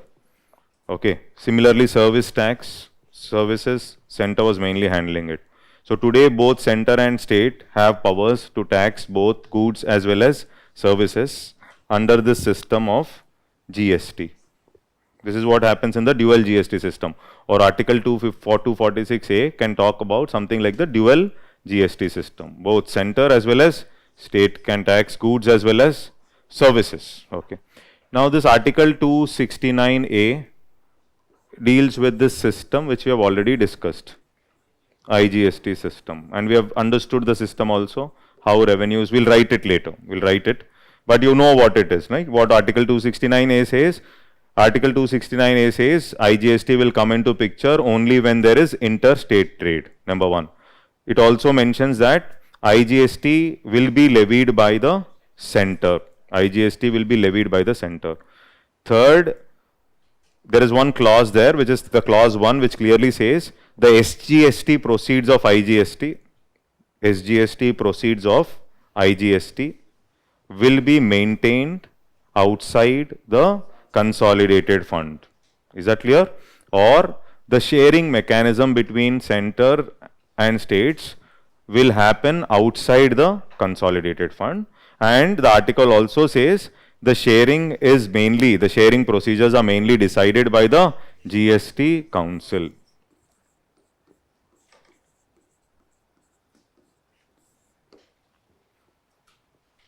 Okay, so polity is not done. So basically we will again discuss this in the polity class.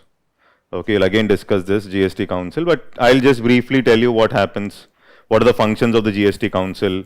So what happens, GST Council Article 279A, and what are the main functions of GST Council? So GST Council will decide the slabs, now, 0, 5, 12, 18, 28. It will also decide which products will fall under which slab. Okay, in the council meetings, they will decide, no, they'll shift the items from 12% to 5%, or they want to shift something from 5 to 0. So all this is decided by the GST Council. Is that okay? GST Council also decides on the sharing mechanisms in the IGST system. GST Council only will decide. Okay, sharing mechanisms in the IGST system. GST Council will also decide on the threshold limits. GST Council will also decide on the threshold limits. For example, earlier it was like somebody whose turnover is more than 20 lakhs, you have to apply for GST. Then they have increased that turnover to 40 lakhs. That means if your turnover is more than 40, then you have to apply for GST number. So who is deciding those thresholds? Those threshold limits are decided by GST Council. Threshold limits are also decided for the composition scheme. I will discuss after the break. Threshold limits are also decided for the composition scheme, which is called as GST composition. Okay, so I don't know how many of you have gone to any restaurant, or maybe you are driving your motorcycle to Coorg or somewhere. Many places, if you travel, you will find there are different shops which sell those sweets and chikkis and all, and they write it on the board itself. We are under composition. They write it on the board. We are under composition. They'll display the GST number, and they'll also write we are under the composition scheme. Okay. So now what is this composition? We'll try to understand. Now generally in GST Council, the decision making in GST Council is based on voting. Decision making in GST Council will be based on voting. Okay. Voting procedure is followed. The decisions in GST is based on voting mechanism. But till 2019 and 20 also, 2019, generally the decisions were based on consensus. They did not oppose. And that is the reason Arun Jaitley was also using a word called pooled sovereignty. Pooled sovereignty means, see, there was no confusion with respect to voting. Almost all the states have accepted in terms of accepting the norms in GST without any voting. So many a times they go ahead with taking decisions without voting only.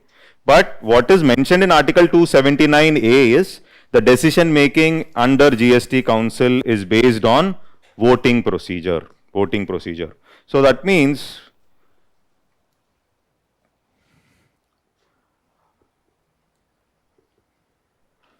there is something like the quorum. You will discuss this. Quorum is something like the minimum number of entities which have to sit and vote. So here 50% of the total members present basically. That means here you have to get around 16, that is center plus states and UTs put together. Quorum will be something like 16. Is that okay, everybody? Okay. And states are given a weightage of two-third weightage. States votes have two-third weightage, and center has a weightage of 1/3. So this I will not be dictating. Okay, this you will be discussing again later. So just I'll be briefing you out here. Okay. Quorum basically 16. That is basically 50% should say yes. No, 50% of the total. Okay, so 50% is the quorum. So when I say 50% is the quorum, that means all the states plus UTs plus center as one unit. Is that okay? Yes. So then I have to, that means 16 should be saying okay. Now weightage is something like states vote have a weightage of 2/3 weightage and center has a weight of 1/3. Vote strength this is. But any decision you have to, any approval you need, you need a vote, complete vote weightage of 3/4. Any approval that has to be taken under GST Council, you need a vote weightage of how much? 3/4. Vote weightage of 3/4. That means center is required. Center's approval is required. Center is given 1/3 weightage and states are given 2/3 weightage. But ultimately, if you have to take the decision, you need a weight of how much? 3/4. That means center's role is there to play. Those states are given more weightage. Center's role is there to play when it comes to voting. Okay. So, but many a times, voting is not done.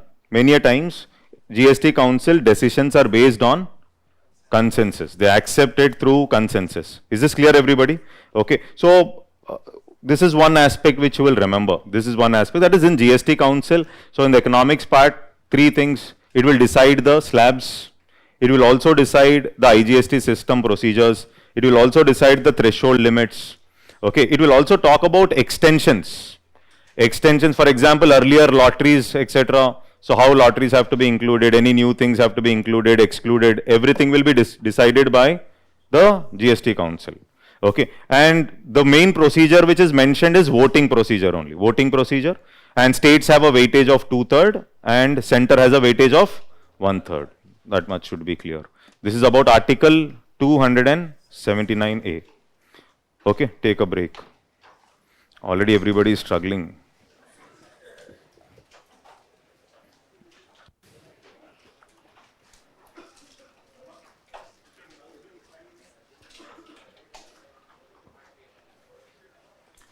Okay, put the heading 101st Constitutional Amendment Act. 101st Constitutional Amendment Act.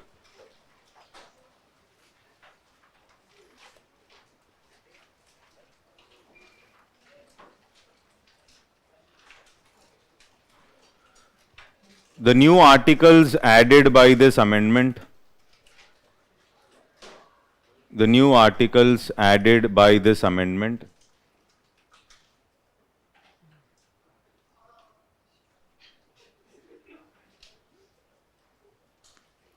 Added by this amendment are Article 246A, Article 246A, in brackets write, special provisions with respect to goods and services tax. Special provisions with respect to goods and services tax. Close the bracket. Article 269A. Article 269A. In brackets mention levy and collection of GST. Levy and collection of GST. Levy and collection of GST in case of interstate trade.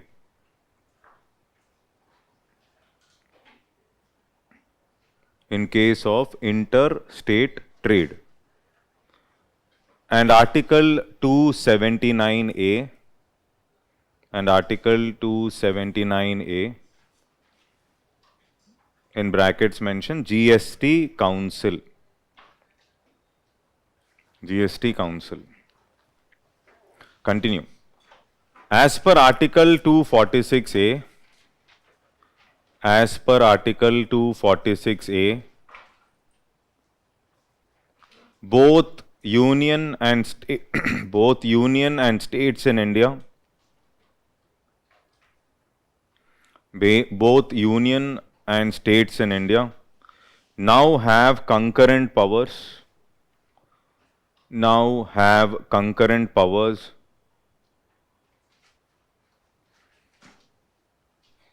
to make laws with respect to goods and services. To make laws with respect to goods and services.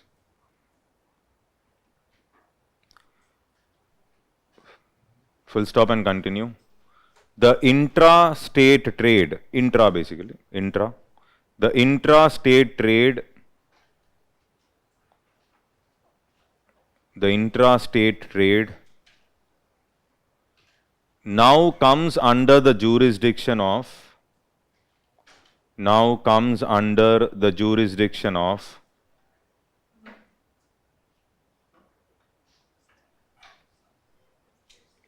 intrastate trade, now comes under the jurisdiction of both center and states, both center and states, while interstate trade, while interstate trade is exclusively under the jurisdiction of the center, is exclusively under the jurisdiction of the center.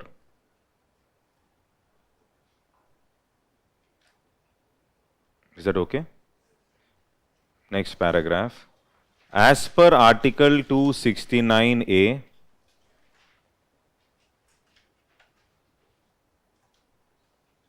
as per Article 269A, in case of interstate trade, in case of interstate trade, the tax will be levied and collected by, the tax will be levied and collected by Government of India, Government of India, and shared between union and states, and shared between union and states as per the recommendations of,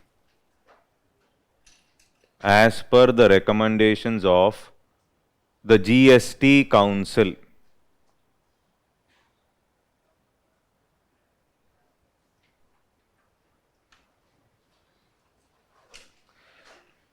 The article also makes it, the article also makes it clear, the article also makes it clear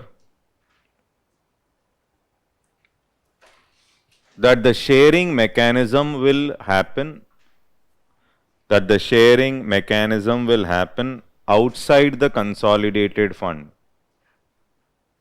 Sharing mechanism will happen outside the consolidated fund.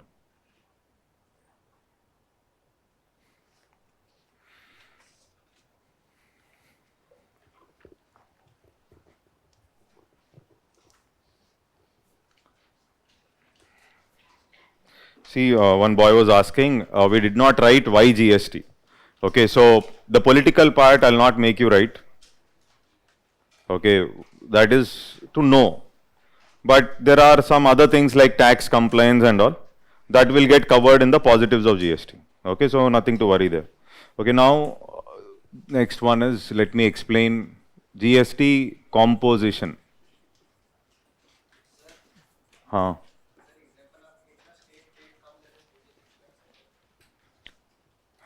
Intrastate? No, intrastate trade, it comes under the jurisdiction of both center as well as state.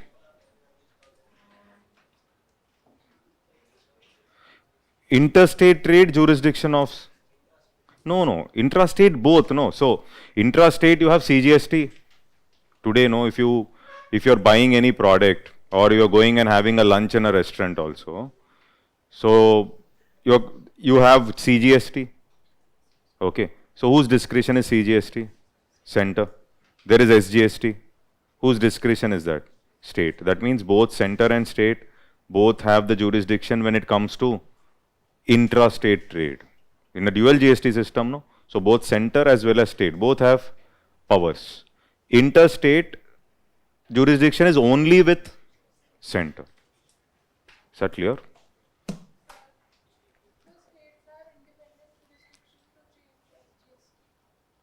See, there is when we talk about acts, so you have to come up with CGST, GST related acts. Okay, there's one something called as a CGST Act, and then you also have an SGST Act. Okay, okay, but you can't just change just like that. Again, there will be GST Council coming into picture, and therefore states, it's not that states can do whatever they feel like doing. That's not possible. Okay, there is something like a mechanism of voting procedure that happens in the GST Council. Okay, suppose states feel like suddenly I will not include something like uh, a tax like octroi into the GST or advertisement into GST.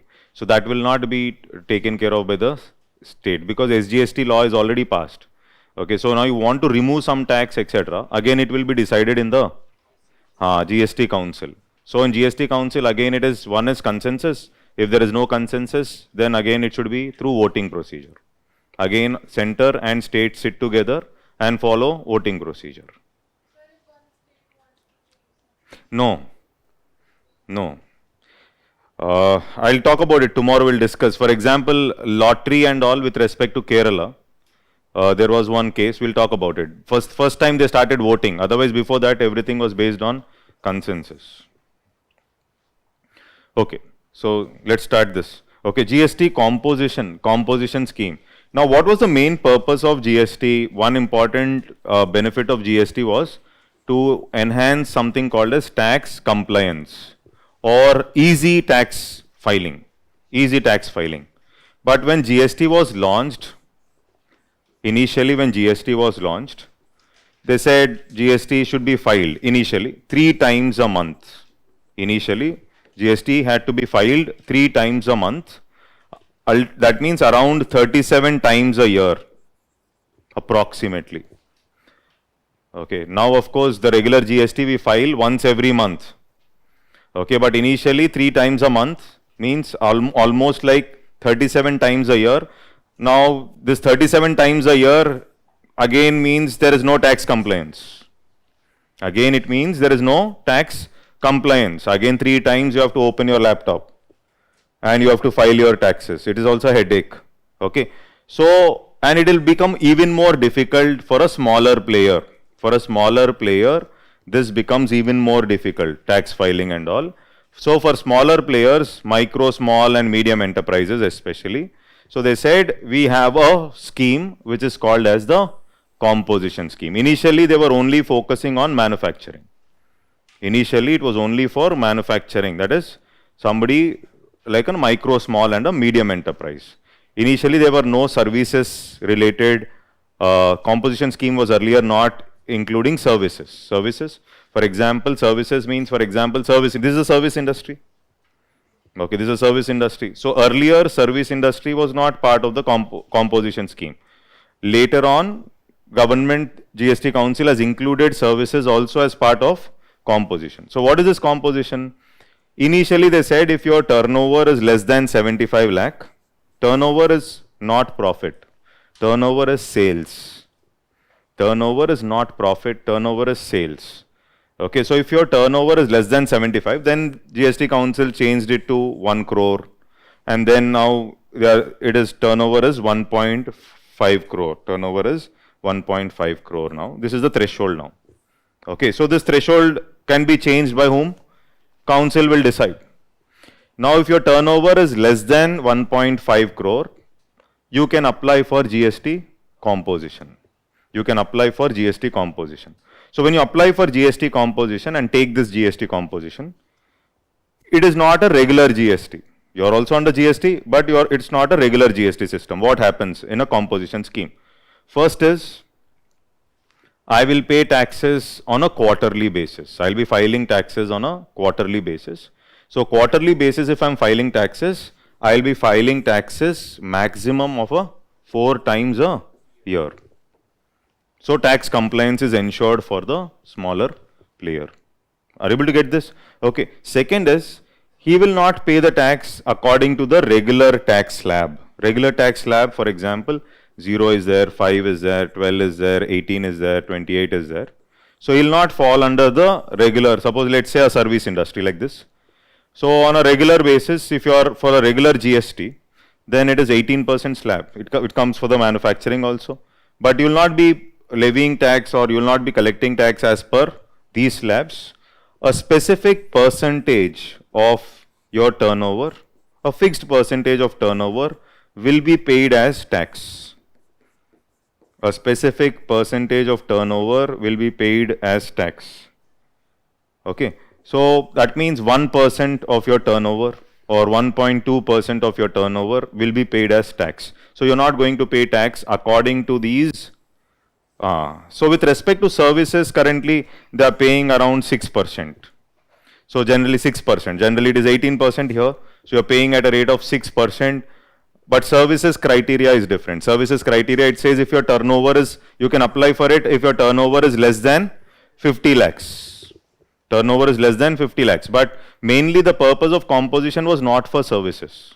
Composition scheme initially when it was launched, the purpose was not for composition scheme. It was mainly for the micro, small and medium enterprises whose turnovers were less than 1 crore. Then they extended it to 1.5. That means you can apply for the GST composition scheme if your turnover is less than 1.5 crore. Okay.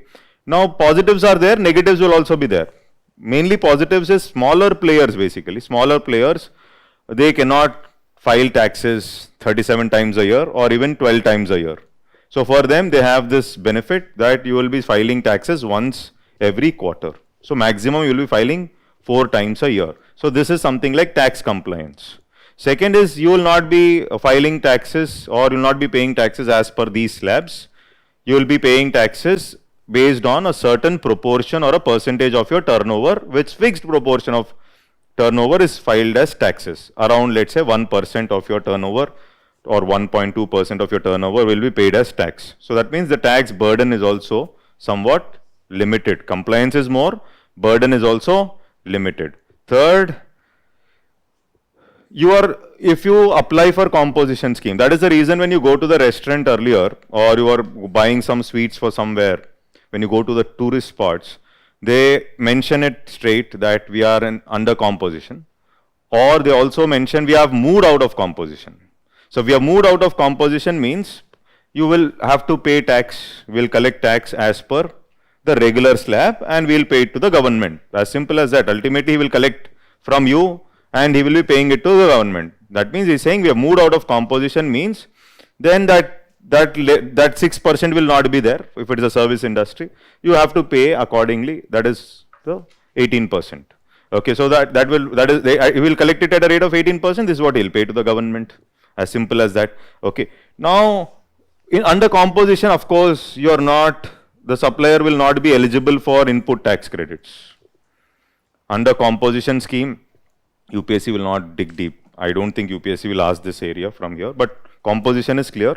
So you are not eligible for input tax credits. Input tax credit, if you remember yesterday, okay, so input tax credit concept is something like the VAT concept. Okay, so when I talk about VAT, we have discussed something like there was this furniture. Okay, on this the VAT, suppose GST or VAT is 40,000. Okay, on the inputs, the tax which was paid was how much? 4,000. Now when I file my taxes, I am paying these taxes. I pay 40,000 off, but later they will refund this 4,000 rupees as input tax credit. This is how a GST system also works. The logic of GST is also same. So here, when there is a supply chain, okay, there is a supply chain, there is one producer who produce some material supplying to the wholesaler, then it is going to another entity, and then through the distribution network it has gone to the retailer, and then it has been sold to the final consumer. The whole logic is at every point, like the VAT that is applied, VAT on output minus VAT on input. The similar procedure is for the GST also. It is a similar procedure. That means whatever GST I pay on output, okay, so whatever GST I pay on inputs will be refunded on my output. Same logic. But there can be circumstances where two things can happen. First of all, for example, suppose this is a farmer producer organization, FPO. Okay, and they are not under the GST. They have not taken GST only. It can happen. They are not under the GST ambit. Or there can be somebody in middle here. They are registered under composition scheme.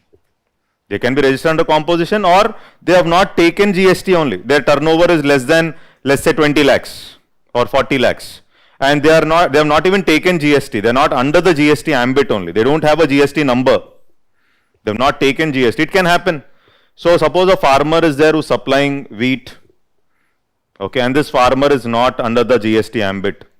Okay, so that means in between, if somebody is not under the GST ambit, then this supply chain system can break. It can break. That means this input tax credit concept can break in between. Are you able to get this?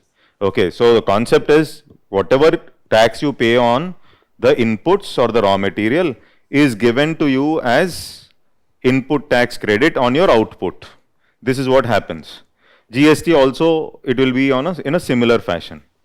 But if it is you are a entity under composition scheme, means you will not claim input tax credit. You can't claim input tax credits. Okay, you can't claim input tax credit. So the system operates like this, and you will not be eligible for ITC. You will not be eligible for ITC.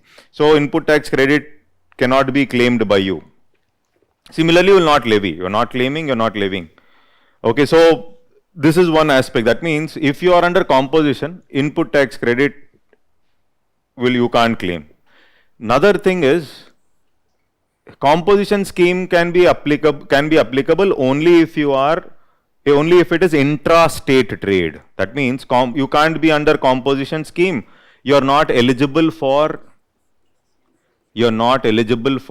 interstate trade. You are not eligible for interstate trade. That means you can be under composition and do trade, but you are only eligible for intra-state trade within the state. If you are supplying some material to somebody outside your state, you are in Maharashtra, you want to sell it to Karnataka or some other state, and you are under composition scheme, that means the benefit of composition will not be coming to you. It is only when you are following something like within the state.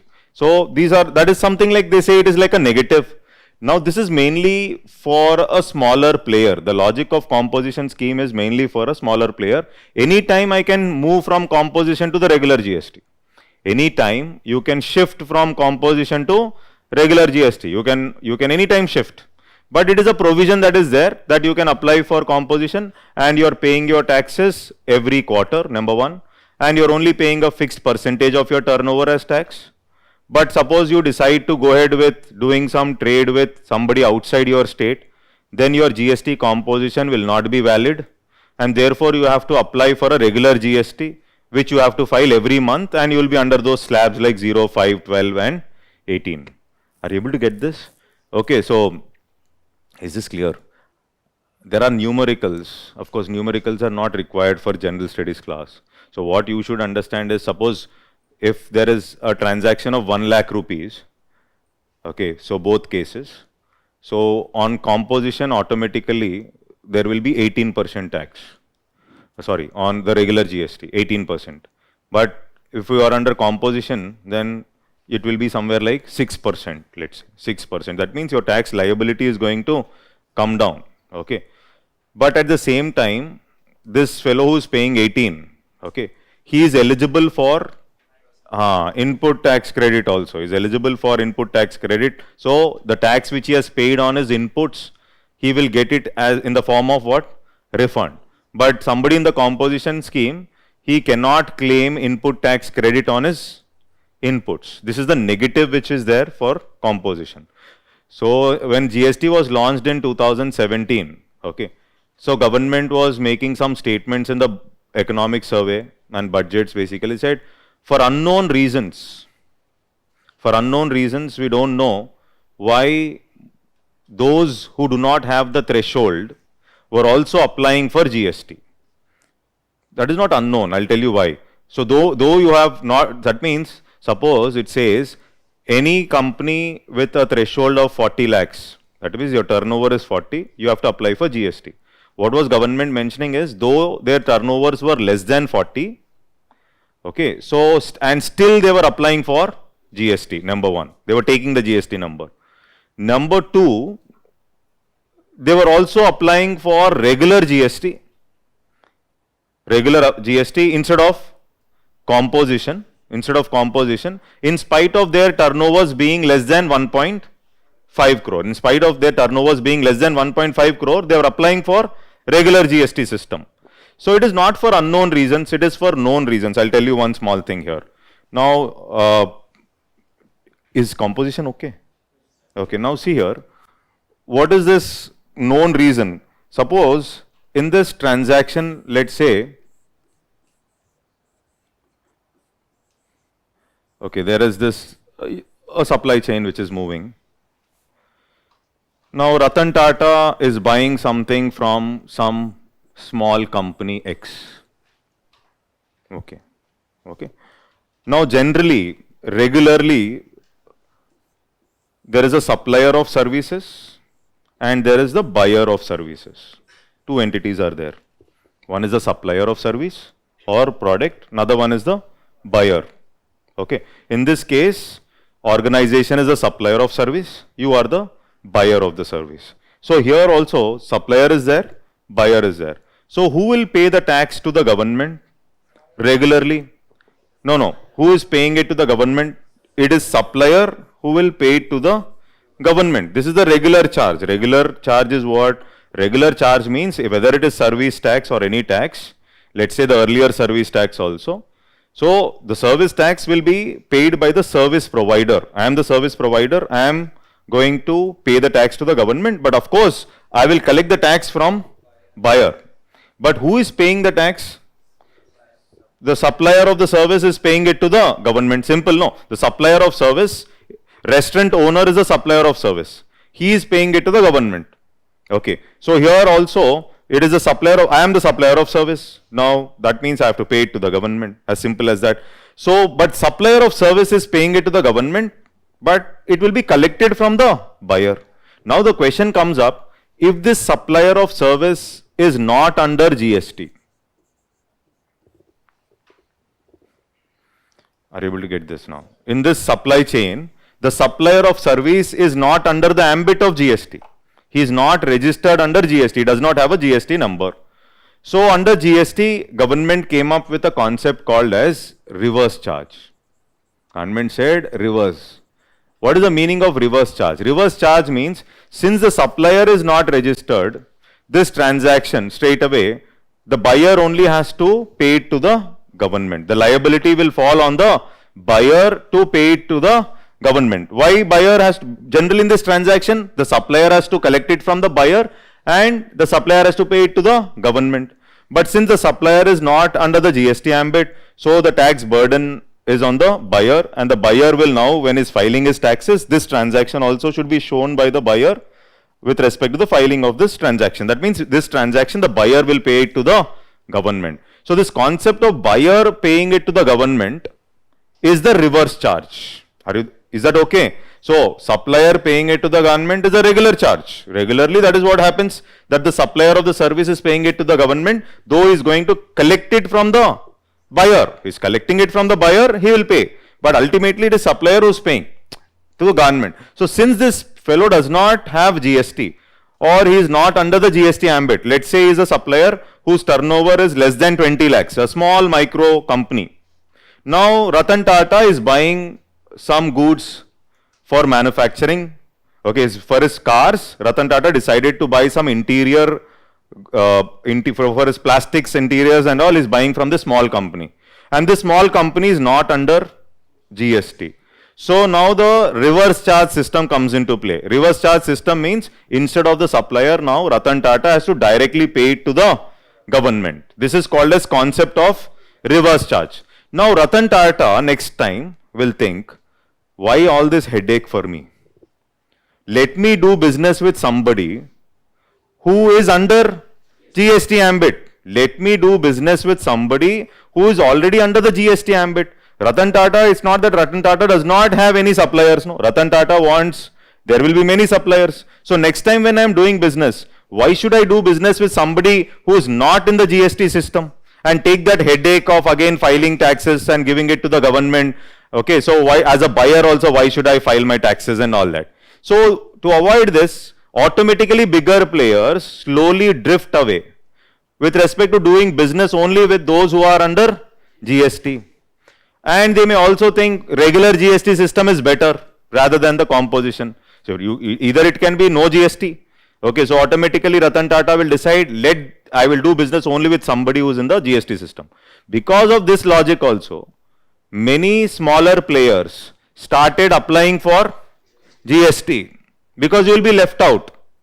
Because you will be left out in the market, in the business, because you don't have a GST number. Is this clear? Have you understood? Okay, so one is composition. Composition is something like for the micro, small and medium enterprises. That is basically composition.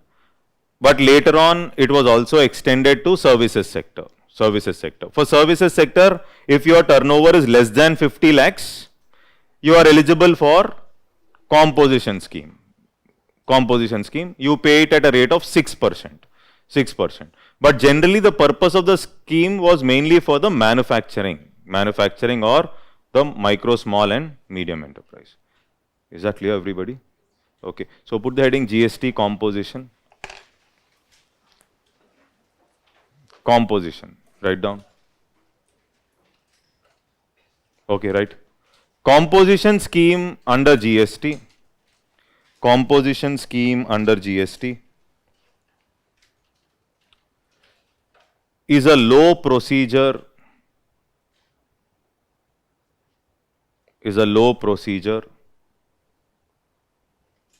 and compliance friendly tax scheme,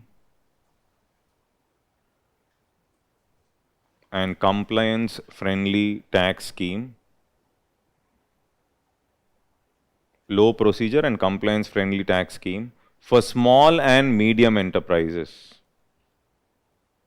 For small and medium enterprises. Continue. Under the scheme, firms under a specific limit of turnover,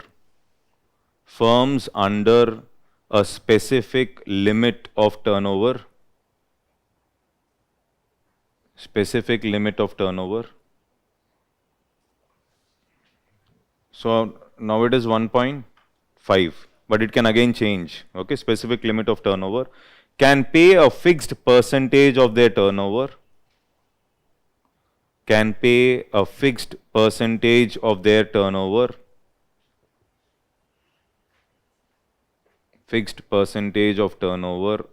As tax. The threshold limits are fixed by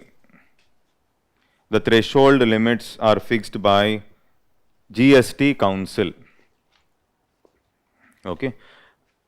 I am not making you write these things. That is sufficient. Okay. So UPSC will not dig deep, but for understanding, I am just mentioning few things here. One is, under composition, they are not eligible for input tax credit. First thing. Okay. Second, it is only applicable, composition is only applicable for, intra-state trade. Okay, composition scheme is not applicable for interstate trade. Not applicable.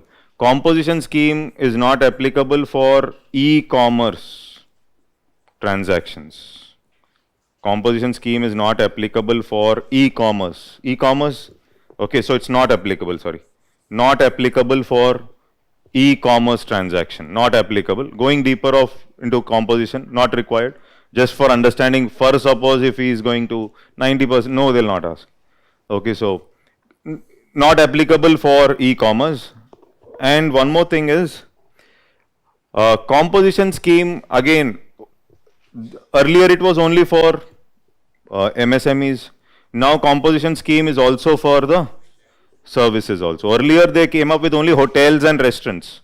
Okay, so after the manufacturing, now it is also for the regular services also. But the turnovers are different. Turnovers will be different for services. Okay, so you're saying 6% tax if your turnover 6%, if the turnover is less than something like 50 lakhs, you can apply for composition if your turnover is less than 50 lakhs. And remember, turnover is not profit, turnover is sales. Okay, but this no dictation. I think you've written about composition. That should be sufficient. UPSC asks composition scheme is related to what? Answer is GST. So 2017, easy questions were asked, obviously, because that was a period when GST was launched. Okay, so one question was something like, I'll show you how they were asking, and slowly they'll start increasing the level of the questioning year after year.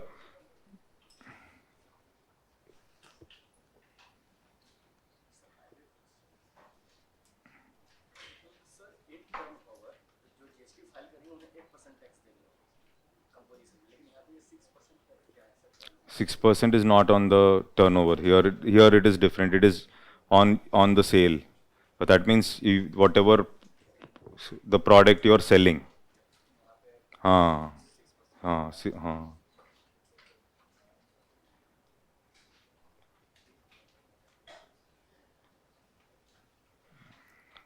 I've just downloaded one question. Give me 1 minute.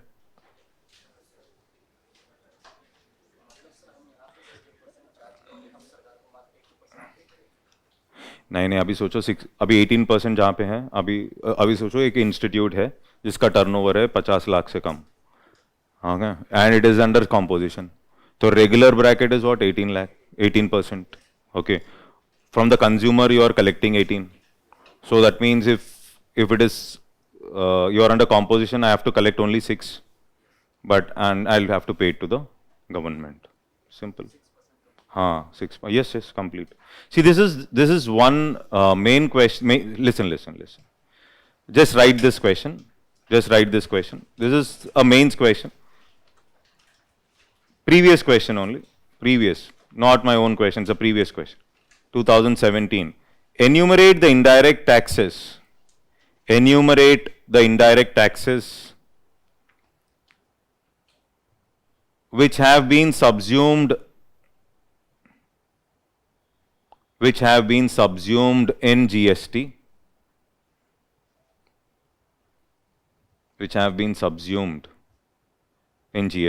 full stop. Also comment on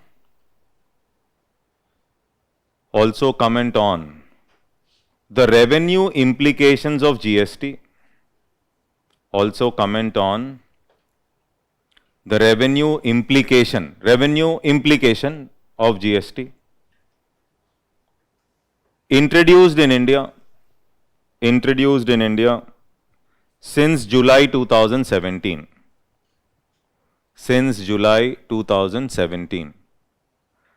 Okay, so this question was asked in 2019. Okay, so 2017. So this is a difficult question. The second part of the question is not easy. Why second part of the question is not easy? Is simple, because he is asking for facts. Okay, so okay, not able to get the prelims question. So here, I think, how many parts are there in this question? 2 parts. So obviously, you will start your question talking about GST was introduced through 101st Constitutional Amendment Act, okay, to handle the challenges or problems existing in the indirect tax system, okay, like cascading effect and all this. This is how you start. Is that okay? Okay. And then, since it's a 10 marker, I will not expand that area. That is only an introduction.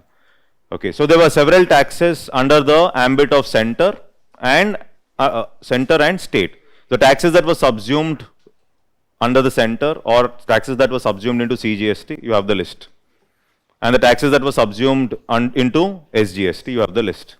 Till there is no problem. That is something which you can write. But after that, today you will Google out what are the revenue implications of GST after 2017 till date. So if I have to write 5 points on that, it's a factual question. Revenue implications means how tax revenues have increased for the states. Obviously, always in the economic survey or the budget, government says GST is good, we are able to increase the revenues. So how many new tax registrants are there after launching GST? What are the, how is the tax revenue? How much did the tax revenue increase on an average for the states? Okay. So IGST proceeds, etc. When we talk about IGST proceeds, etc., what revenue implications is specific to how revenues have improved for states as well as center. How GST has led to more of formalization. This is factual thing. So if you have time today, you will try to Google it out and come up with some 4 or 5 points. Is this clear? In 2017, there was one prelims question that was asked. Which of the following are the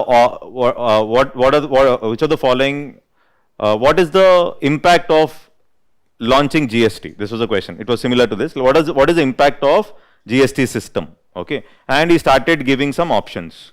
And one option says GST will drastically improve or reduce current account deficit. One statement was saying GST will drastically reduce current account deficit. Second, there's another statement which says GST, because of GST, it will help India to increase its economic growth and also cross China. Nonsense. Okay, just because GST will cross China. Okay, so that is basically, he's only giving you the answer that is a wrong statement. India will overtake China because of GST.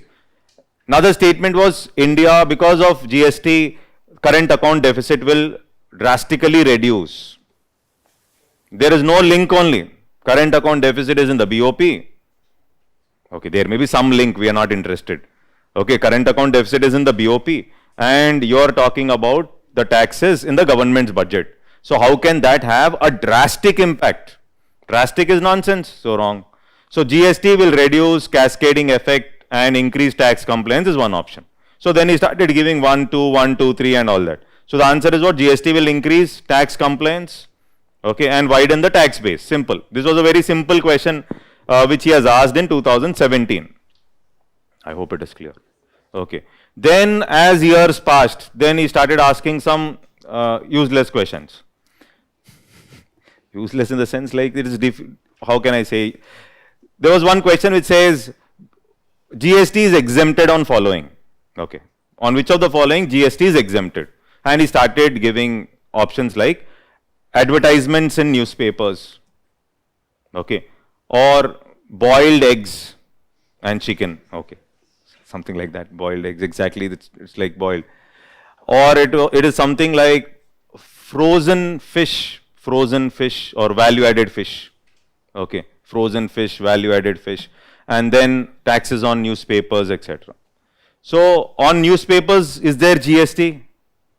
When you're buying newspapers specifically, tomorrow you will tell me. So not now. Tomorrow you just tell me because you have to write this first. Okay. So on newspapers, when you're buying newspapers, is there GST? Number one.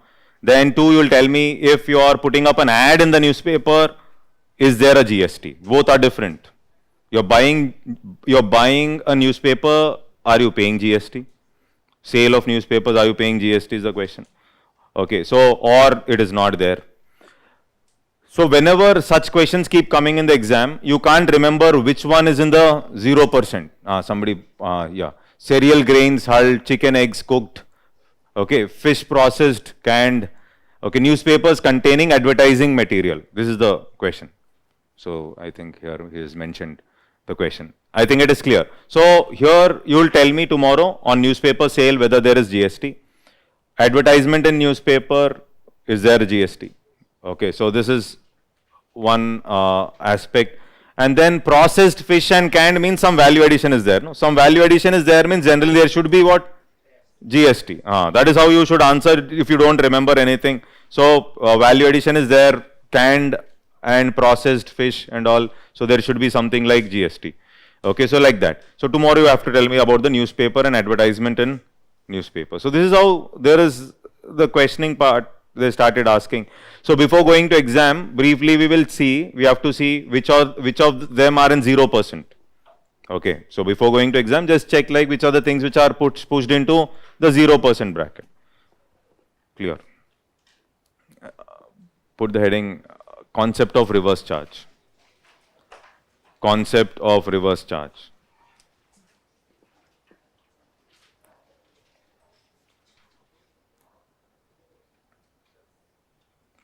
In normal charge mechanism, write down. In normal charge mechanism, in normal charge mechanism, generally service tax is payable. Generally service tax is payable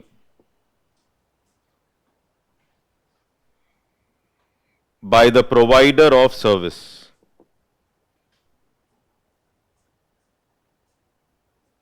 By the provider of service. Similarly, GST has to be paid by.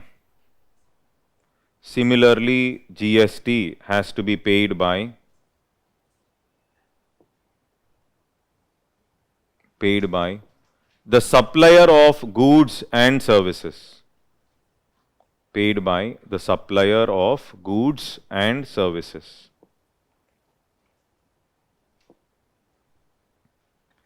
But in some cases,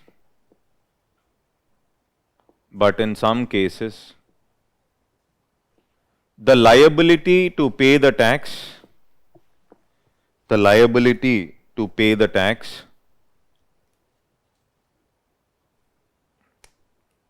falls on the buyer.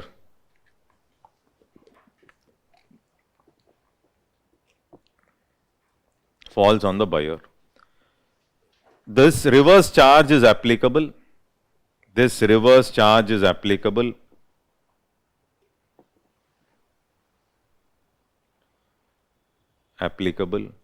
only under certain circumstances.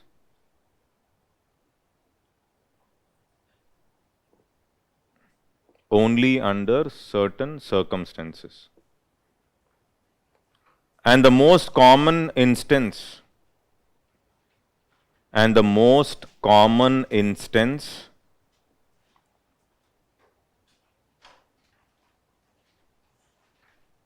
is when the business buys goods,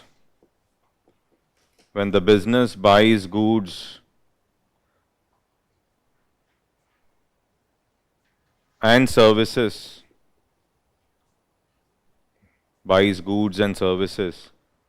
from a supplier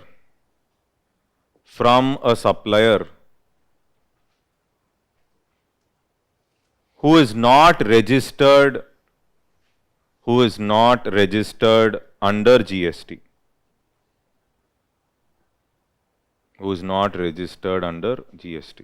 That is the most common. There are other things also, but that is the most common instance, reverse charge.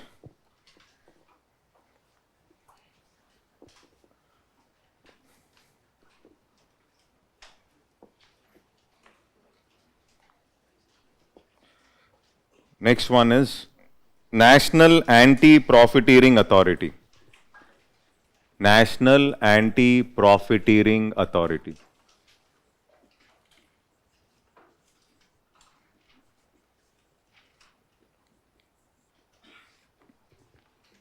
Okay, Profiteering Authority. Okay, there's some problem with the video. Okay.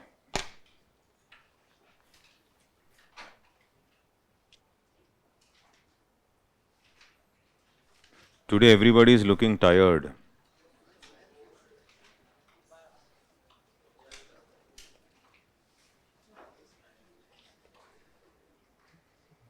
You feel you have learnt a lot. It can be two things. One is you have learnt a lot. Two, you have written a lot without understanding. You started writing from the beginning, okay, and you have not followed much.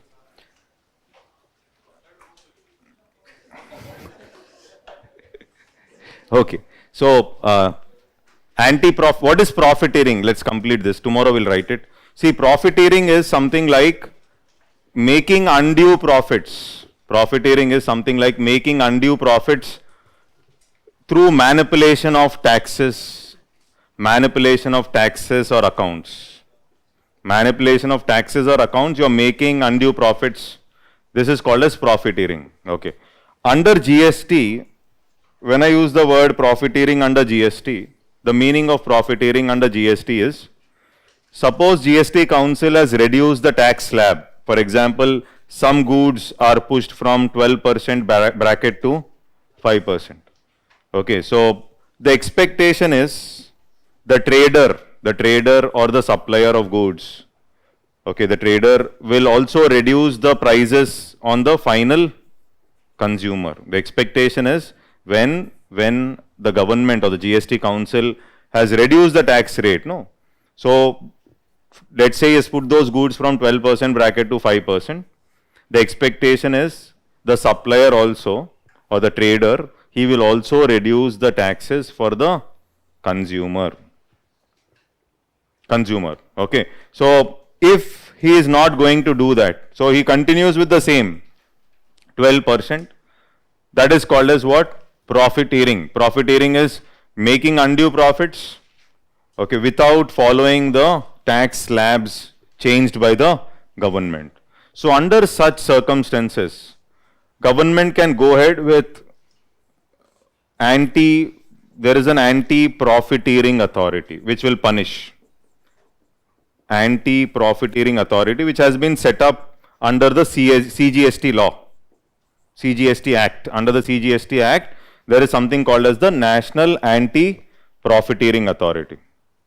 Now, anti-profiteering authority means anti is what? You are trying to prevent profiteering. So, what this authority will do is, it will catch hold of the trader, okay, and it will ask the trader, you have to catch hold of the consumer and return back his money, including interest, okay.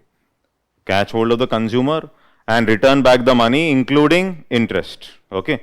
So, you have not able to find the consumer, then there is also a fund which is called as Consumer Welfare Fund, which is set up, and this excess money which you have not given it back to the consumer, put that money into this fund which is the Consumer Welfare Fund. It will be used for consumers' welfare. This is called as anti-profiteering. Do you think corporates will like this? No, corporates will not like it. So corporates started opposing anti-profiteering authority. Corporates started opposing this National Anti-Profiteering Authority. They were using words like, this authority is a backdoor entry of license Raj. Government officer as it is very powerful without weapon. Now you are giving him a weapon, and that weapon is anti-profiteering. So he will go to the office and say, Nestle. There was this Nestle case also. Nestle was troubled with anti-profiteering. Okay. And also there was monosodium glutamate, Maggi and all problem. Already Nestle was crying because of Maggi. And moreover, government, there is another issue like anti-profiteering issue on Nestle. Nestle said, please, don't fall behind us. 1 crore, 1.5 crore is already transferred into the consumer. Nestle is in its own problems. Corporates feel this anti-profiteering authority is a kind of a backdoor entry of license Raj. Now the government officer will go and directly go negotiate. You did you find the consumer out? Did you pay? Will you pay the consumers back something like 2.5 crore, or will you pay 1 crore to me? Now the choice is yours. Now this is called as backdoor entry of license Raj. Government officers as it is are powerful, and moreover you are increasing their powers by giving weapons like this. Now you are entering into license Raj system back again, where the officers were very powerful. I think you are getting this. Okay, so it was not liked by the corporates. Corporate did not like National Anti-Profiteering Authority. Put the heading National Anti-Profiteering, just 2 lines. National Anti-Profiteering Authority. It is an institutional mechanism. It is an institutional mechanism under GST law. Under GST law, to check unfair profit making activities, to check unfair profit making activities, to check unfair profit making activities by the trading community, by the trading community.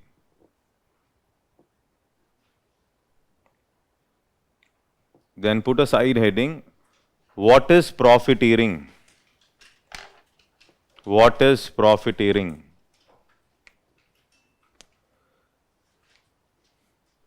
It means unfair profit. It means unfair profit realized by the trader, realized by trader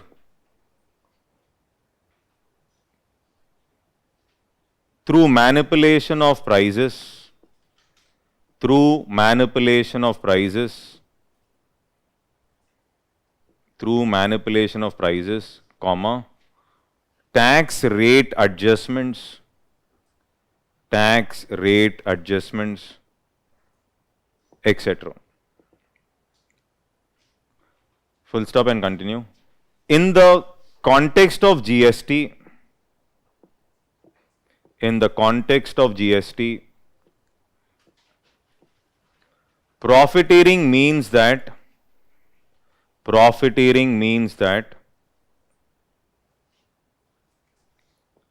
the traders are not reducing the prices, the traders are not reducing the prices,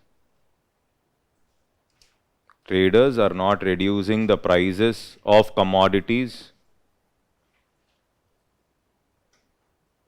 not reducing the prices of commodities. Even after GST Council, even after GST Council has reduced the tax rate, even after GST Council has reduced the tax rate. Is that okay?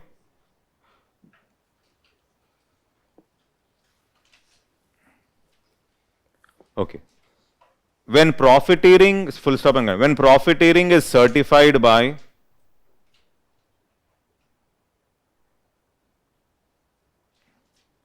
when profiteering is certified by National Anti-Profiteering Authority,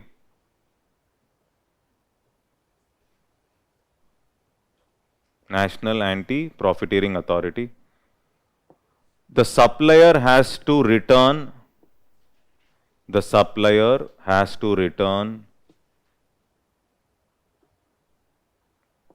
undue benefit, undue benefit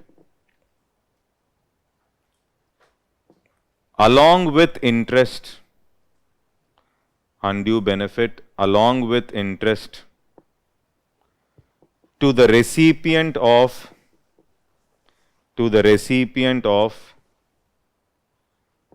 goods and services, to the recipient of goods and services. Full stop and continue. If undue benefit cannot be passed down, if undue benefit cannot be passed down to the consumer, cannot be passed down to the consumer, it can be ordered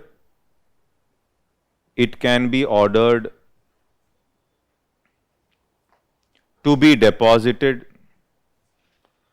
it can be ordered to be deposited in the consumer welfare fund, in the consumer welfare fund. In extreme cases, NAA, National Anti-Profiteering Authority, shortcut, NAA can impose penalty,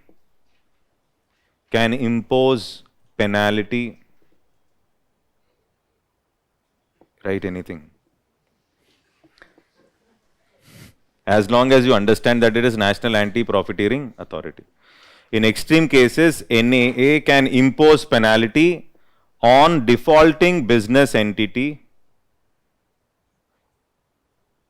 In extreme cases, NAA can impose penalty on defaulting business entities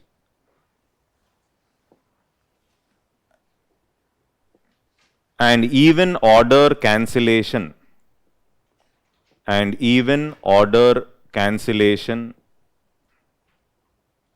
cancellation of GST registration. Even order cancellation of GST registration.